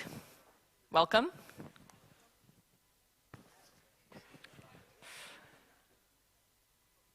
So, our next speaker is also from the Department of Technology Management and Economics. So, this speaker is Professor Árni Halldórsson, who is a professor in supply chain management. And his talk will be about something we haven't addressed yet, which is the service side of circular economy. And I think this is going to be an interesting perspective to complement things with, because so far we've talked a lot about what producers can do and what users can do. But somehow the non-material sides of it matter a lot too. We've talked a lot about human behavior, so the service side is certainly built on human behavior. Árni, welcome up to the stage. Good morning. I will give you a perspective on service-based value chains with respect to circular economy and circularity and how the winds that are blowing there in that part of the industry can help us to understand both the challenge of increasing circularity but also increasing that. Referring a little bit back to what Maria Ljunggren presented to us, she looked at different types of products and the appropriateness of then the different types of cycles, circular cycles, and related that to product categories and raised the question, maybe we should not be that categorical. There are other dimensions of environmental impact that we need to take into account. And I think that what I will be presenting to you and what we're doing in my research group may complement that perspective as well. I'm not doing research on this alone at our division. I have colleagues with me in the room here. I have Anna Norinder and Gabriella up there. I have Jeren over here. And Jeren even brought her class in sustainable supply chain with her here today. So we have a lot of students. And the perspective I'm presenting in a way is partly from the research and partly from the courses we are teaching, both on sustainable supply chains, but also circular economy together with Maria. But in essence, this is the topic, and I think maybe the three building blocks here on the right, services, value chains, and then we connect that to the idea of circularity, how to increase that. So this is where we start. If we begin with a very, very traditional value chain, this is our setting, this is a scope we are working with. We have the supplier base, many suppliers. We have a manufacturer quite often we look at, optimize the production within that plant. We have distribution, we have customers, and then users as well. And the focal point in this paradigm is the actual product or service, and we focus on the value creation around that, and even quality assessment around the product itself or the service, and often at this point in the supply chain. So in a way, what we are saying here is that this traditional perspectives gives us a linear thinking, not circular. And it also gives us a point, the point of production and point of sales that we are quite concerned with. And we define quite often the world from this perspective, value, quality, delivery, and so forth. The responsibility ends at this point of time. So this is a traditional view that has been challenged for many years, but is still quite often what we see in industry when we are out there interviewing companies. I should be flipping now. If we then move a little bit towards a service-based supply chain, then we see the same scenario as before. But one trend or driving force that is even challenging manufacturing companies in the manufacturing industry to develop is servitization, to extend the offering from being only a product to also be a service. And service in that respect can be, for example, defined in terms of an uptime. And that would require services that support the actual product itself. If we take a truck at Volvo, they offer uptime of trucks. We need maintenance services for doing so. And then we need services that support the actual product. Then some companies have even gone further and offer services that support the customer's own processes. And these types of services, if you take a forklift, for example, we have a few forklift manufacturers in Sweden. They obviously offer maintenance services to the customers, so we can keep the forklift alive as long as possible. But there are a few companies that even offer services that support then the processes inside the customer's company. And this can be education of how to operate the forklifts. This can be for operational efficiency, energy efficiency of the usage of the forklift, but also with respect to ergonomics. It can be quite homogeneous work to sit on a forklift all day long, maybe using the hand in the same way, 3,000-4,000 times, maybe an hour, and how to take care of the individual that is operating the truck. So this is one driving force, companies basing the growth and development on services on the one hand. This means that the point is now not necessarily the actual delivery of a physical product. We are much more concerned now with things in use, or the product in use. And this is one dimension that converges quite nicely with circular economy, that we move the focus all of a sudden into the use phase. So that's one driving force. Enabling factor is digitalization. We have sensor technology, sensor being used to collect information, and this information now is not only available to those that are closest to the use of the products. This information can also be used by the manufacturers to improve the quality of the services, maybe develop new services or new products, and so forth. So summarizing a little bit, service-based supply chains, two key driving forces are opting us to look at the end of the supply chain and the use phase. And this overlaps quite nicely with the focus of circular economy. And also in here, the focal point is here, not the delivery of the products, it's products in use instead. And in terms of quality is not necessarily longer defined in terms of the actual physical product. It's now also defined by the way by which the user perceives the usage of the product or the service. So we increase the complexity a little bit here. So this is a new scope. Mapping this then to circularity, we know that when it comes to the in use phase, we have items. You can take forklifts, you can take mobile phones, you can take many different types of products. They are in a way all over the place. They are spread around the country. They can be in different conditions. The usage varies a lot. And so there are parameters that have something to do with dispersion, geographical dispersion. There is variety in use as well, so the condition of these items varies as well. And this challenge is then a challenge to circular economy. This is a challenge to the solutions we can implement to be more circular. In the traditional value chain, and when we sell a new product, the quality of the items is quite homogeneous. It should be good and is defined by particular industry standards. When items have been used, there's a whole big variety we need to deal with. And this is what the services that are supposed to enhance circularity need to take into account. Much higher level of complexity than in the traditional linear flow as such. So this is in a way a challenge. We look into the process in use, and there are parameters there we need to deal with, and we need to then define and design services that allow us to address these difficulties. So far, so good. This is something about the value chain, something about services, and let's then think a little bit about what does this all mean for circularity. I'll provide or present a little bit more simple definition of circular economy and refer to that as a system that allows us to both slow, close, and narrowing material and energy loops.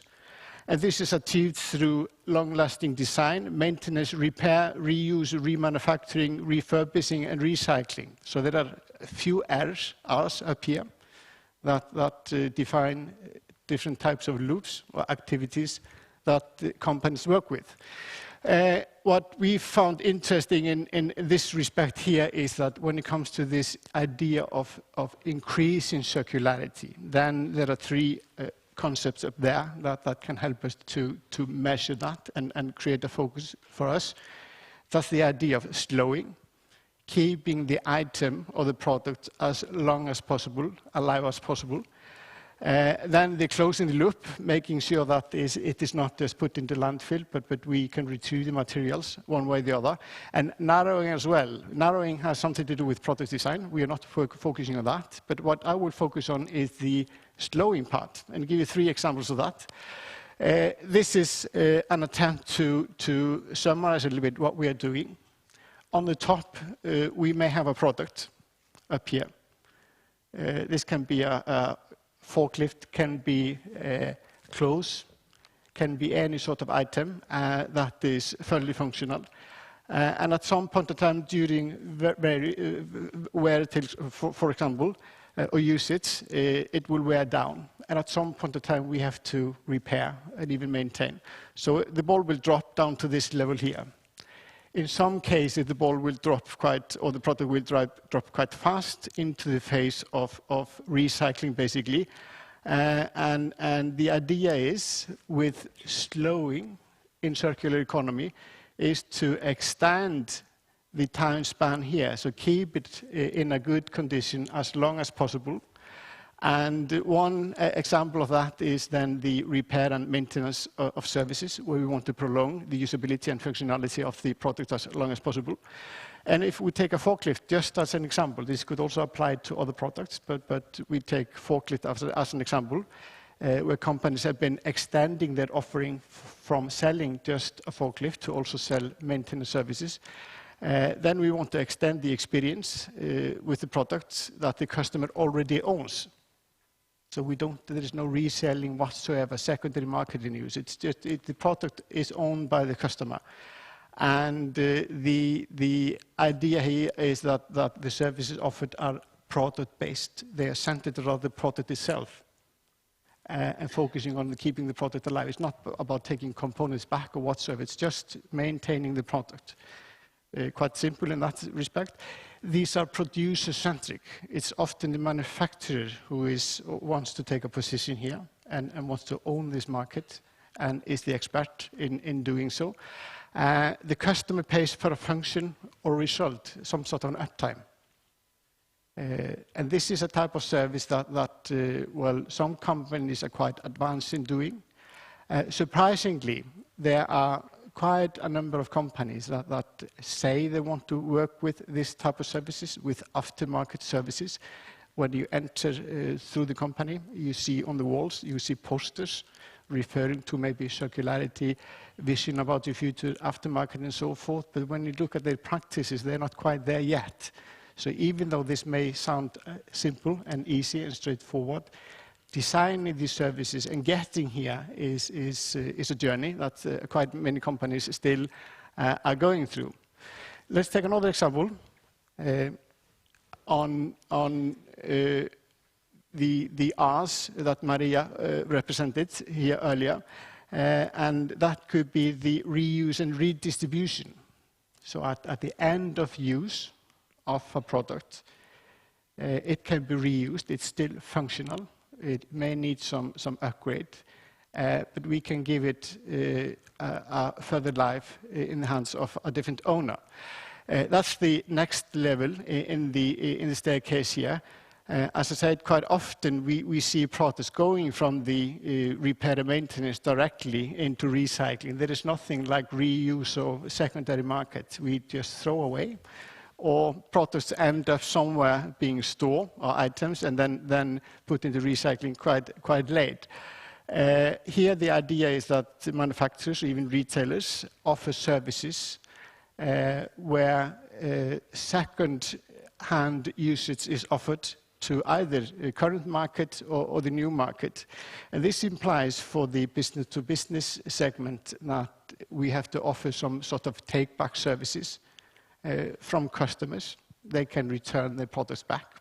It can be based on leasing contracts, or even we buy the items back, or the products. We put them into shape and we sell them as used, or we can even sell components from these products again. We also see this at the consumer to consumer. We have eBay and Blocket as marketplaces for doing so.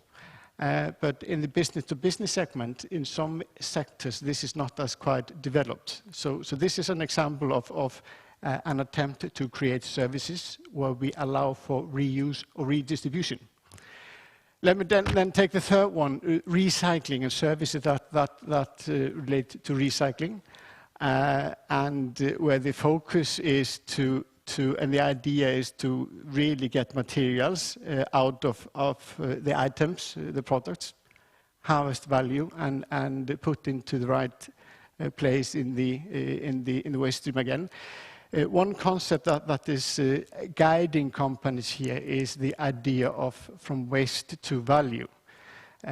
In the food, we had a little bit about food and food waste earlier this morning. There are companies that try to, well, together, if you are a company that are producing milk, for example, you can donate surplus milk to someone, but you need both a user, but you also need some sort of a platform to connect yourself with the user.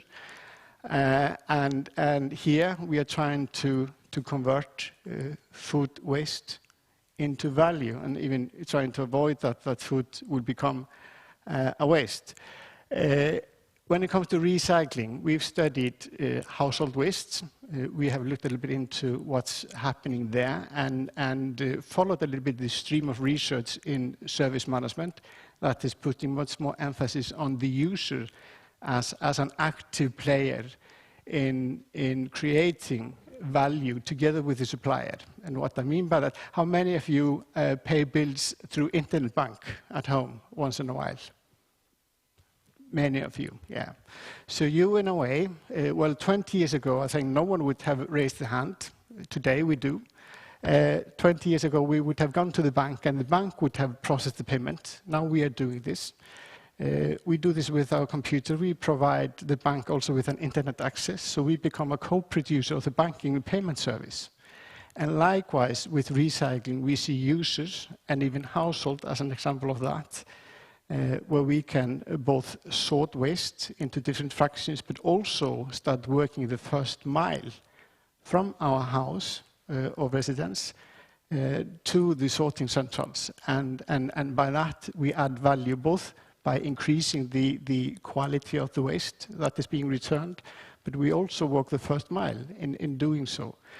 And it is particular on the recycling part of the services that we say that the users or even consumers, they become co-creators of value when it comes to circular economy.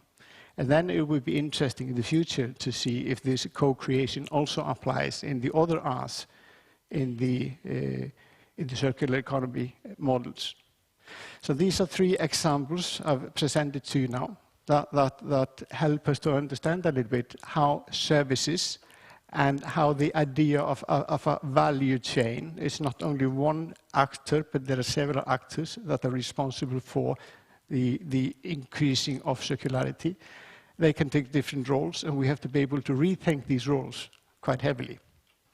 So I think on that note, Cecilia, I have 2 minutes left, so I would like to thank you very much for your time and attention.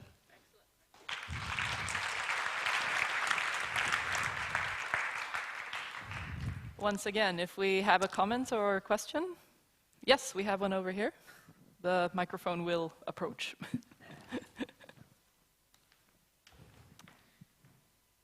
Thank you. Yeah, this isn't just for you, but any of the other speakers that we've had so far.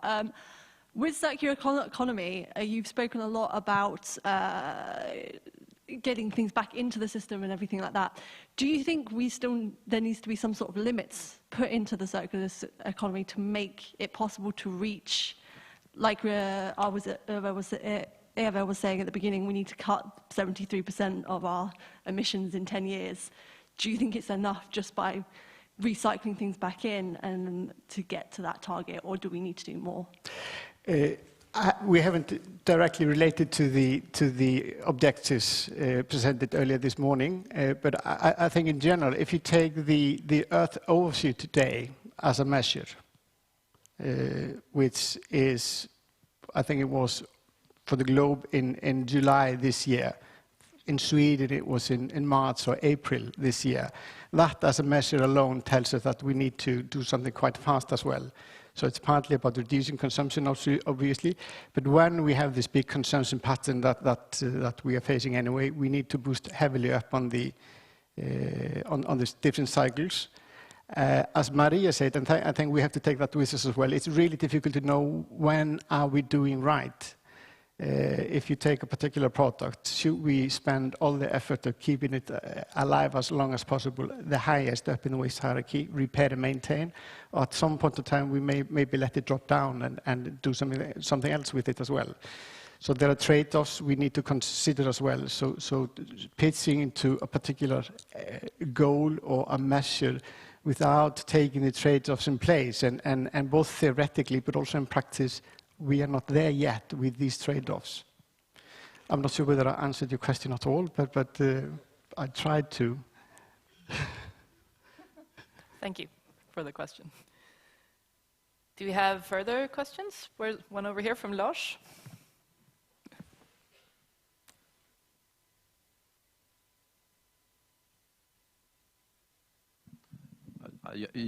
The last thing you talked about, just like if we are co-creators as consumer of the added value, why don't they have a share of the added value? Once again, why don't we? If you and I are co-creators of added value in the sort of waste sort of handling in society, why don't we have a share of the added value? And who would be we here, Lars? Yeah.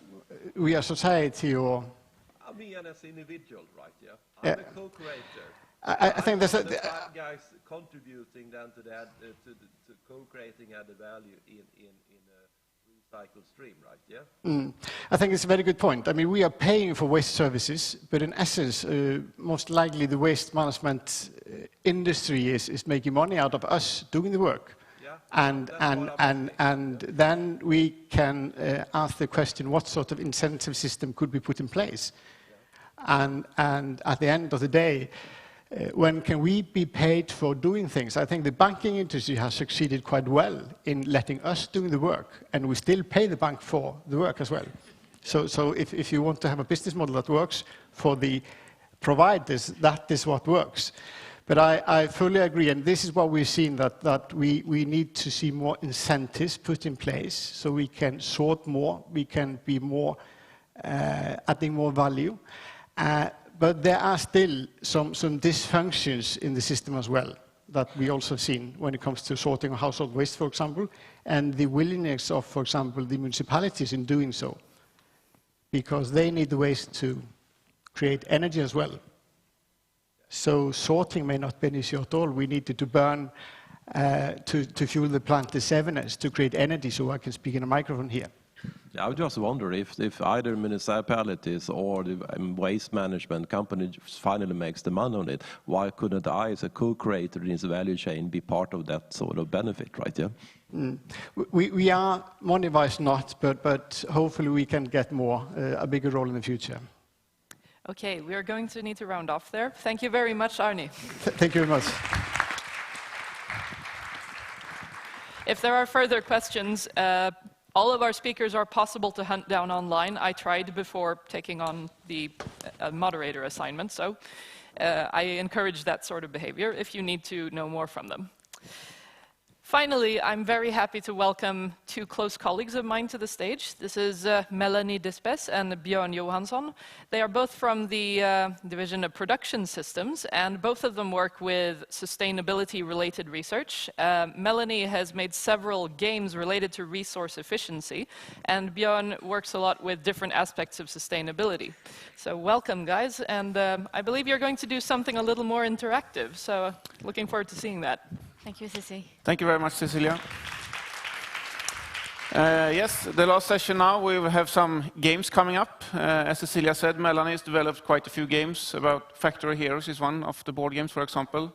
And myself, I'm working a lot with virtual tools, so it's also considered to be gaming, more or less, and doing simulation models of factories, trying to evaluate KPIs for sustainability. And we have a great team together with us as well in our virtual and sustainable production systems group. We are about a little bit over 10 people right now. So growing a lot since the interest of sustainability is quite high. And also those nice boxes we have over here is quite a lot of everyday life for us nowadays. All right, so who wants to be sustainable, right? Mm-hmm. Anybody? Everybody? Okay. Oh, yes, I like that. So we don't have one volunteer, that's great. We have many volunteers. Yeah, so for our first game, it's going to be basically a voting game with this one. So let's get started right away. So we don't have a hot seat over here, right? We only have, we don't have even 50-50. We don't have call a friend. We have only asked the audience. That's the only the only thing we can choose. So basically, those little games are here to actually test your knowledge and check how carefully you've been listening to the speakers this morning. So our very first question is going to be about decoupling. So decoupling is one of the really important concepts for achieving sustainability. And here we have a representation from the UNEP. On the vertical axis, we have value created through human activities. And on the horizontal axis, we have time. So, Professor, would like to explain to us what this means? So what is decoupling? I think you have seen similar pictures before. What we want to achieve here is to see that how can we increase, for example, social life and well-being, at the same time reduce the environmental impact in the society. So many of us in here might have a summer house. Anybody have a summer house? A few? But you who don't have a summer house, do you normally rent one, for example? Using maybe Airbnb when you go somewhere? So that's one way to share the resource, right? You can get use of it more. So I have a summer house as well, and I've been there maybe 2 weeks the last couple of years or so. It's not much. I really should consider using Airbnb to have others to be happy on the same way that I'm using the land for other things. So decouple the two things is a really good idea. Mm-hmm. So we often take those diagrams as a given, like this is a definition of decoupling, and we're not really challenging this all that much. But I'd like to check how well you understand this by actually questioning those different curves here. So the first question that we have is, which aspect of this diagram can be contested as not representing an ideal trajectory for decoupling the impact of human activities and value creation? So we have A, human well-being, B, economic activities, C, resource use, and D, environmental impact. So now it's time to vote. So now let's think you're all in the hot seat right now, right? You're even in the audience then, but let's think about this. Human well-being, how can that be considered as not representing ideal trajectory? Is that a good idea or not? Anybody would vote for A?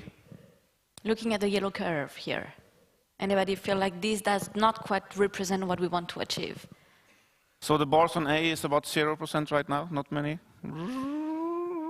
Okay, how many would vote for B, economic activities? Okay, some votes, Yeah. some votes. Yeah, Goes yeah, up yeah. a little bit, few percent, 5-10%. Yeah. Okay. And the next one, resource use, C.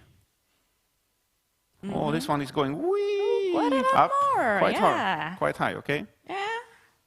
And D, what about environmental impact?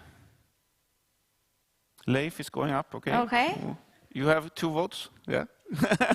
Okay. Yeah, 1 each, of course. So let's discuss this a little bit more, just to see if we can nudge some of the votes here. So for the yellow one, it's a very big, fast increasing trend. Anybody feel like it's sustainable to have a very fast growing trend here for human well-being? Yeah? Sounds quite good, right? It's a good idea to increase Sounds it. good, but it's just some people Yeah. that may look at this curve and think, when intuitively, anything that looks a little bit like an exponential cannot be sustainable. When nobody's changing their vote, nobody's still voting for this one. Okay, maybe one, yeah? Maybe some people think we have creativity, ingenuity, so we can actually maybe achieve that, maybe. For economic activities, we had a few hands up. I don't know if someone would be brave enough to tell us why they voted for economic activities. Can we see? Where is number 8, the box? It's not here. not here. We don't Somebody like stole it. it. I think we Okay. threw it out the window. Oh, it's a shame, okay. But number 8 is economic growth, right? That's a bit problematic in my perspective as a researcher. If something grows, how can it be sustainable? So it's a little bit tricky on that. Yeah, and especially for us working with companies, it would be very hard to make the case, okay, now we don't want economic growth, then probably we would have struggles to find the right partners. Yeah. All right. How about C? We had a lot of votes for this one. I don't know if anybody would like to volunteer and shout, why did they think resource use was the one they voted for?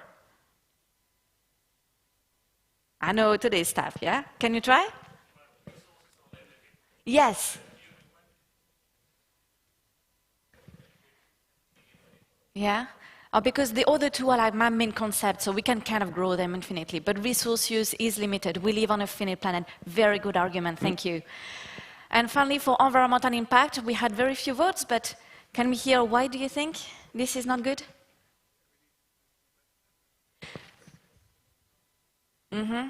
Yeah, I agree. Actually, I really agree with that one. But I think most of our votes were still on C. That's the majority votes. So let's see what the answer is. A little bit of suspense. Well, in our opinion, the best answer would be D, but actually all of them you could vote for because we all have different opinions. But we really think that the green curve especially is wrong. You've noticed that all other three were above 0. We're creating positive value for society and the economy, but we are still creating a lot of negative environmental impact. And if this picture is to represent an ideal view of society, I really think that the green curve should at least converge to 0. Right? We've heard about 0 carbon, 0 waste, 0 impact. And maybe we should even think about creating positive value. Yeah. And Even the goal from technology. Eva's talking this morning about 0 emissions from the factories, for example. Same thing there. Yep. Yep. Okay, let's take another one. All right. Next one, we have circular economy. So you are What is familiar with this circular picture, economy? right? You have already seen it today, even Ellen MacArthur picture about the bio side and the industrial side of the recycling. Yeah. So I know it's written a little bit small for the people at the back of the room, but it's the same diagram showed earlier by our colleagues. And so for this one, the question is, going back to those wonderful R strategies, which of the following R strategies does not belong to the waste hierarchy with a reduce, reuse, recycle, etc.? So A, we have refuse, B, remake, C, repeat, and D, rethink. So today we also saw quite a lot of R's from Maria Ljunggren Söderman. She had a whole PowerPoint filled of it, right? So which one of those was not on the PowerPoint? That's a tricky question, right? But there's actually one. We actually checked it before also. So refuse, could it be a good idea to do something with refuse when you think about strategies to that not belongs in the waste hierarchy? If you refuse something, is that good or bad? Is it possible? Basically, now we're voting for the one you think is not in the waste hierarchy. So will this one be in or not? So should we do hands up for the ones who think this is in the waste hierarchy? Oh, we can do. Can do And that. then I Yeah, will we'll take do the that hands that are down. Okay. So how many people think this one should be inside the waste hierarchy? So right, many hands up. Okay, looks good. So the next one, remake. Also a lot of people, really good. Okay. How about repeat? Yeah, a few people on that one as well. And rethink, the last one. That's good. Rethink, we should all do that, right? Every now and then. Rethink the values we have. Even right now with the CO2 emissions, we should maybe rethink later on. If we reduce it a lot, it will be ice age instead, but that's not the case right now. So let's not rethink that yet.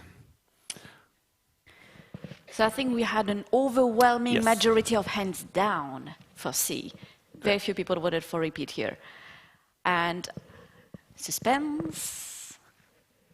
Yes, that is right. That is right. But we can also understand the people who hands up here. If you have repeat, if you do something good, right? If you do recycling or something, you should definitely repeat that. So this is not a bad word just because it's wrong in this sense. So it depends on how you define the terms. I just wanted to remind you that remake is just a shorter version of remanufacturing, just so that you don't get too confused. Because I've seen Maria did not have remake on her slide. I will tell her to add it on. All right, and our third question is going to be about carbon footprint. Yes, so from a life cycle perspective, which of these liquids has the highest carbon footprint per liter? So this is a bit tricky one because it depends on what kind of substance or where did you find it. So this is yogurt, A, B, apple juice, C, gasoline, and D, draft beer. We have seen some parts of carbon footprint on the other presentations today as well. We saw that, the northern countries like Finland had about 10 tons CO2 emissions per capita, and lower and lower until India, somewhere about 1 ton or something. But this is not tons then, because this is just 1 liter of something. So who would think here that 1 liter of yogurt in its life cycle would be a lot of emissions? The most ones of those 4.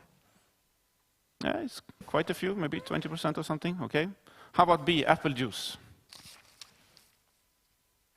Not so many, okay. How about C, gasoline? That's quite a few, maybe half. Okay, and about D, draft beer? So just a couple of people, not many, okay. All right, so how do we think about this then? Why is yogurt why did many people raise hands on yogurt? Anybody here would like to say something on that? Yeah, it has to do with the animals from the beginning, right? So it comes from animals, meaning more pollution than others.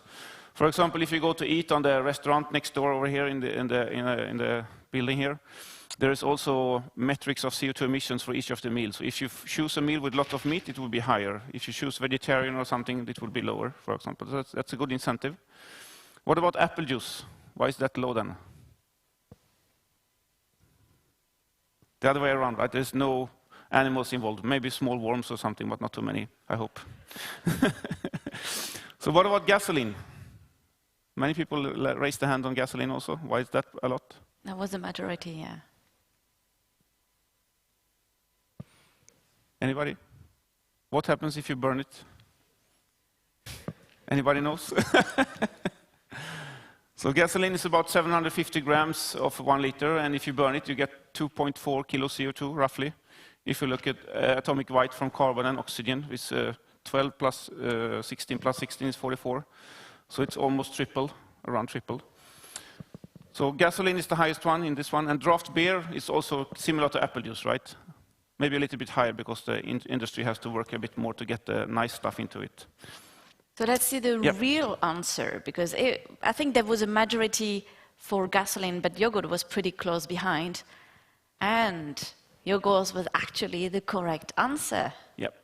So if you have yogurt and the due date is out, if you pour it in the sink, it's like worse than pouring gasoline in the sink. So be careful with that.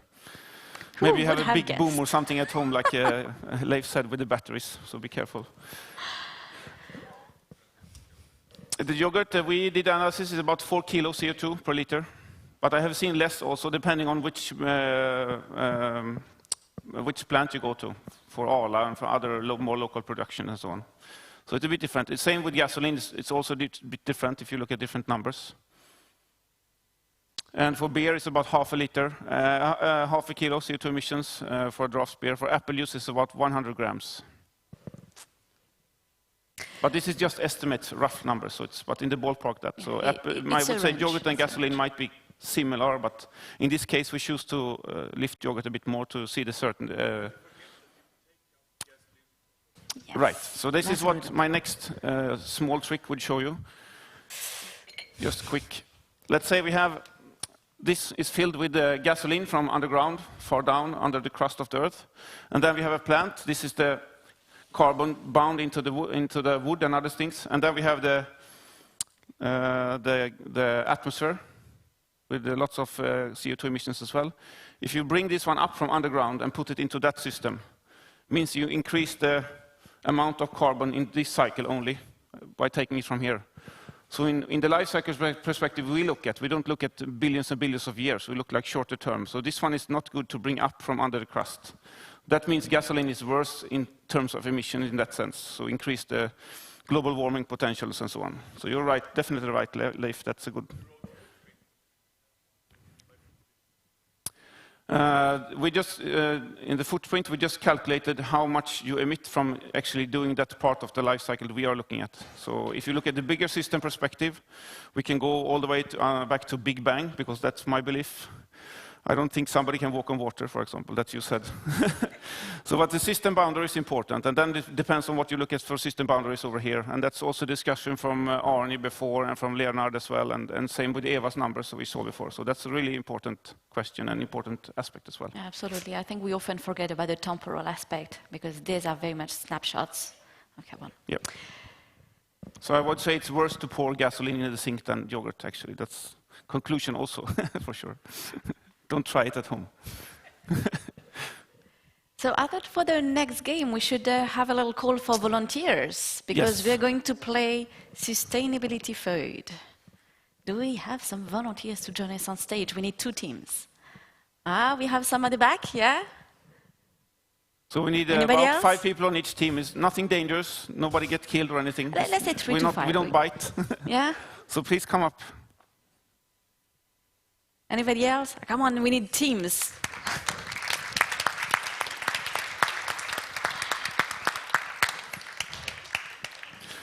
So how about we have some we have representatives some over there. If there's not so many, we can have representatives here on stage, a few, and then we will just divide the room in 2 pieces. But for sure, in any case, the audience can absolutely shout answers to help the teams. Absolutely. So we have 2 on this side, 2 on this side. Please, come a bit closer, come a bit closer. So we'll have team yellow for zero hunger, and we'll have team blue with peace, justice, and strong institutions. Let's do that. Welcome. Yep. Or we can pass them around. Yeah, perfect. Welcome. Thanks for joining on the stage. So we are going to play sustainability, a mix, sustainability food. So we basically have only 1 question for this game, but there are 8 possible answers. So here we are looking at the top 8 operational or practical principles for sustainability. And you can see there are some little pictures also here, so you can think about what this picture could represent. But what we want to hear from you, the 2 teams, are what you think are the top principles to be more sustainable when it comes to using our natural resources. So, shall we start with Team Yellow? So you just guess about one topic, and we'll see if you're right or not. Just guess one of the 8, right? Yeah, you can discuss and figure out which one you'd like to go for and try to take a guess. I think probably most of them we have seen on other topics today. So if you talk about sustainability and mention one of the keywords, you will probably find it. Practical principles. So it's like linear economy is a good principle, right? Or not? So maybe I can start with recycling. Sure. I think it's that simple. Yeah. Absolutely. Right? You agree? Yes, there we go. We have 1 point. 1 point for Team Yellow. And this is indeed circulation, of which recycling is one example. So this is circular economy. We've heard quite a lot about it. So it's figuring out how we can recirculate waste as a resource within our society. Excellent. How about Team Blue? Renewable energies. Yes, we have renewable energies. Great. 1 point for Team Blue. And this principle is actually called perpetuation. And perpetuation is about trying to use renewable sources whenever possible. Absolutely. So I'm going to guess a topic beyond that. Mm-hmm.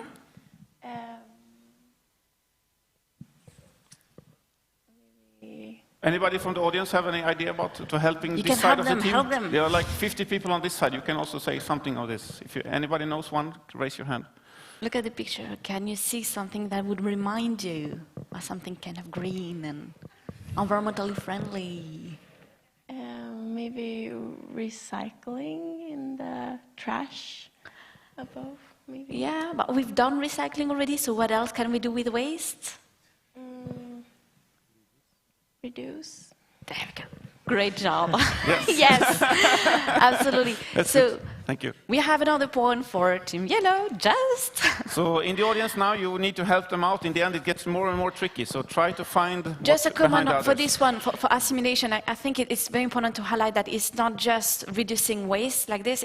There's actually a rule behind it where we talk about the assimilative capacity of our environment. So for instance, if I have a banana peel and I put it in the forest, it's okay. But if all of us, all 100 of us, take the same path every day and throw a banana peel in the same spot, it's not okay.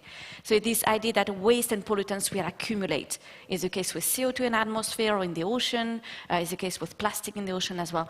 So yes, we want to reduce waste, but we also want to think about what we need to prioritize based on how long it takes for that waste to be assimilated. Yep.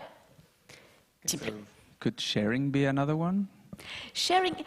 Yeah, it is, but what do you think would be a principle? Why do we want to share? What we try to do with natural resources through sharing?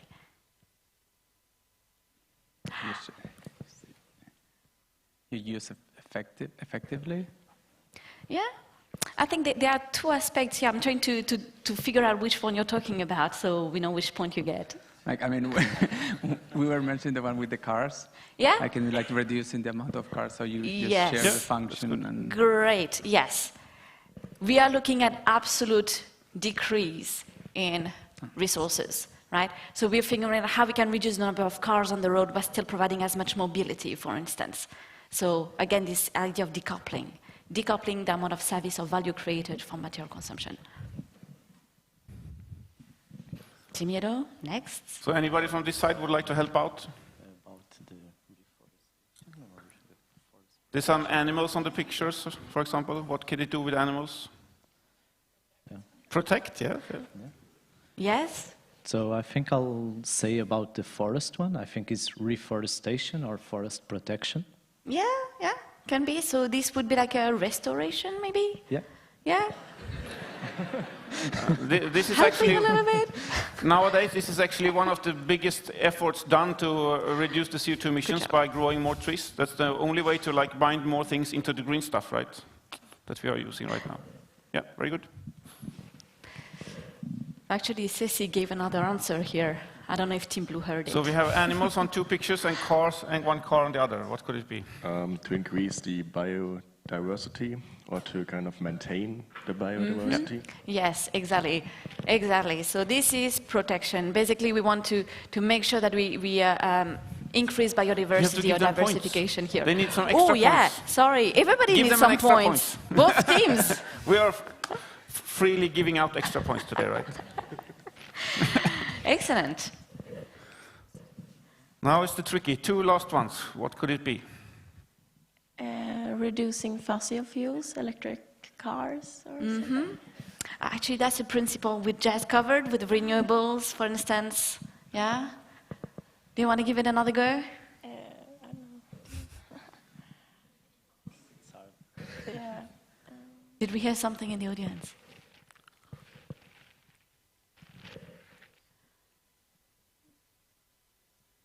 Team Blue, another idea? It's getting tough, huh? Actually, I think the first one with the car, you can guess. We've heard the presentation earlier. We talked a lot about that. What are we trying to do with those cars, new technologies and lighter weight vehicles? What are we trying to improve? So I think that the one with the fishes has to be with overfishing. So I'm thinking something related with food, but I don't know what the word is. Oh, that's right. So yeah, so we want to avoid overfishing. So basically, we want to avoid resource depletion, right?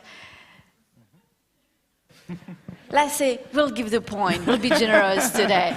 Yeah. So that's going to be regeneration. Let's say. So we want to make sure we don't fishes faster. They can basically, I was about to say, grow. It's like reproduce. I think that's. So can we give you a hint on the last one now? Yeah. So for the last one, going back to the example of the car, what are we trying to do with cars? What are we trying to improve? Like the efficiency of the resources. I thought that would be the first one people would mention. Absolutely, efficiency is what we try to improve. Exactly. So for efficiency, actually the principle itself is called conservation. So we want to conserve energy by improving efficiency. And you will hear that actually a lot of those principles kind of overlap. So when we talk about conservation or restoration, there's a bit of an overlap. If you talk about, for instance, improving mobility, we can do both efficiency through conservation and leasing, so maybe servitization with dissipation. So there's an overlap between those concepts, and they can actually feed into each other, reinforce each other. So this is where I would like to make a call for all of you in the room, whether you're students, researchers, working in a company, or wherever you are. Think about those principles and how you can integrate them in how you design systems, improve systems, operate systems. Right? We want to make sure we use them. And sometimes they are trade-offs. So we need to at least be aware of what those trade-offs are. So to conclude the game, it's 4-4 and everybody won. Yay! Well done. Thank you very much. Thank you. Thank you very much. So that concludes our little game session. I think we're slightly over time, sorry for that, but thank you so much for playing with us. Thank you.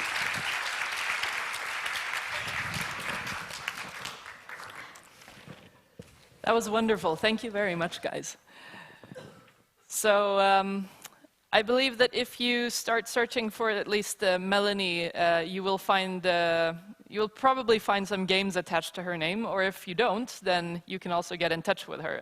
All of our Chalmers researchers are possible to find through research.chalmers.se, or just going through the staff pages. So if you're interested in what any of our speakers are doing on a more regular basis or want to get in touch, that's your pathway to finding them.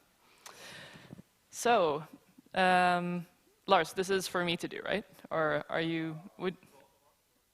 I can start, yes. So we've had a very interesting set of master classes. I hope you feel like you've gotten a lot of different perspectives on how the circular economy can be achieved. We've been at lots of different systems levels. We've had Eva talking about the policy level, which is very much about governing what we're allowed to do.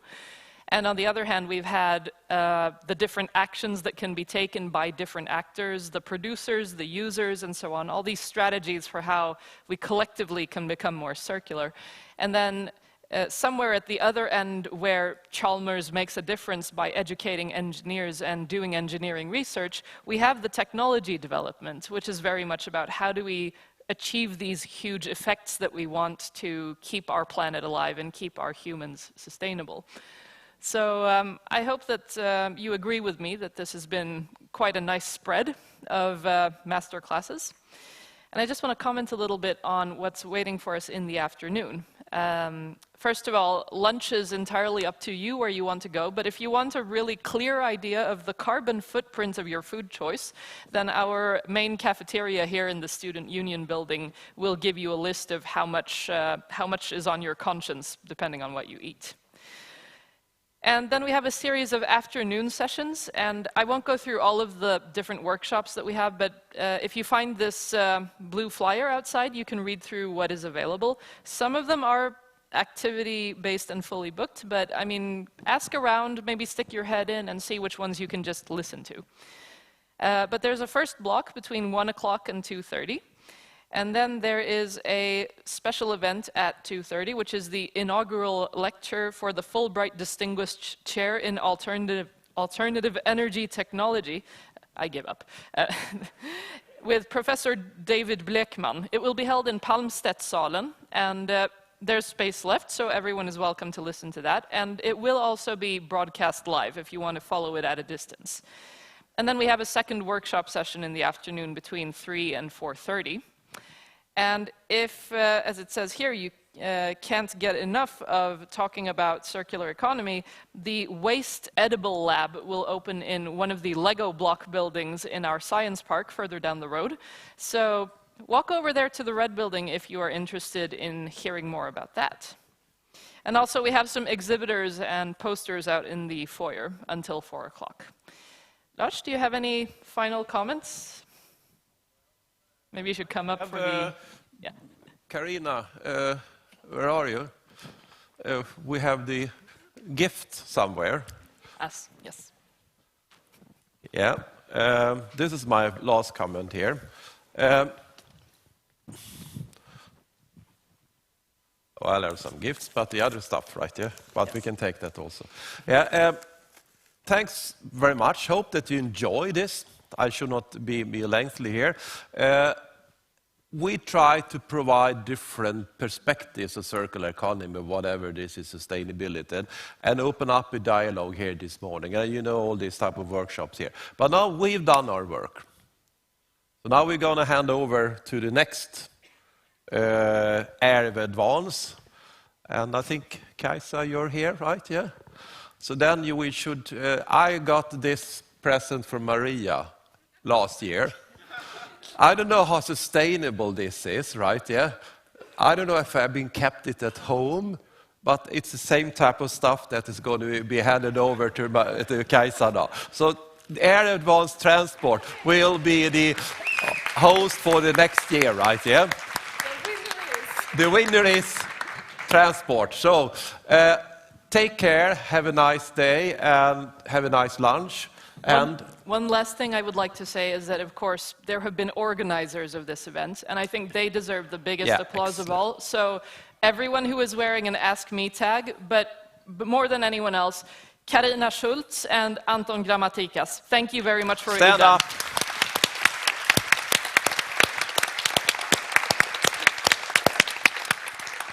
Now go have lunch. I'll see you next year.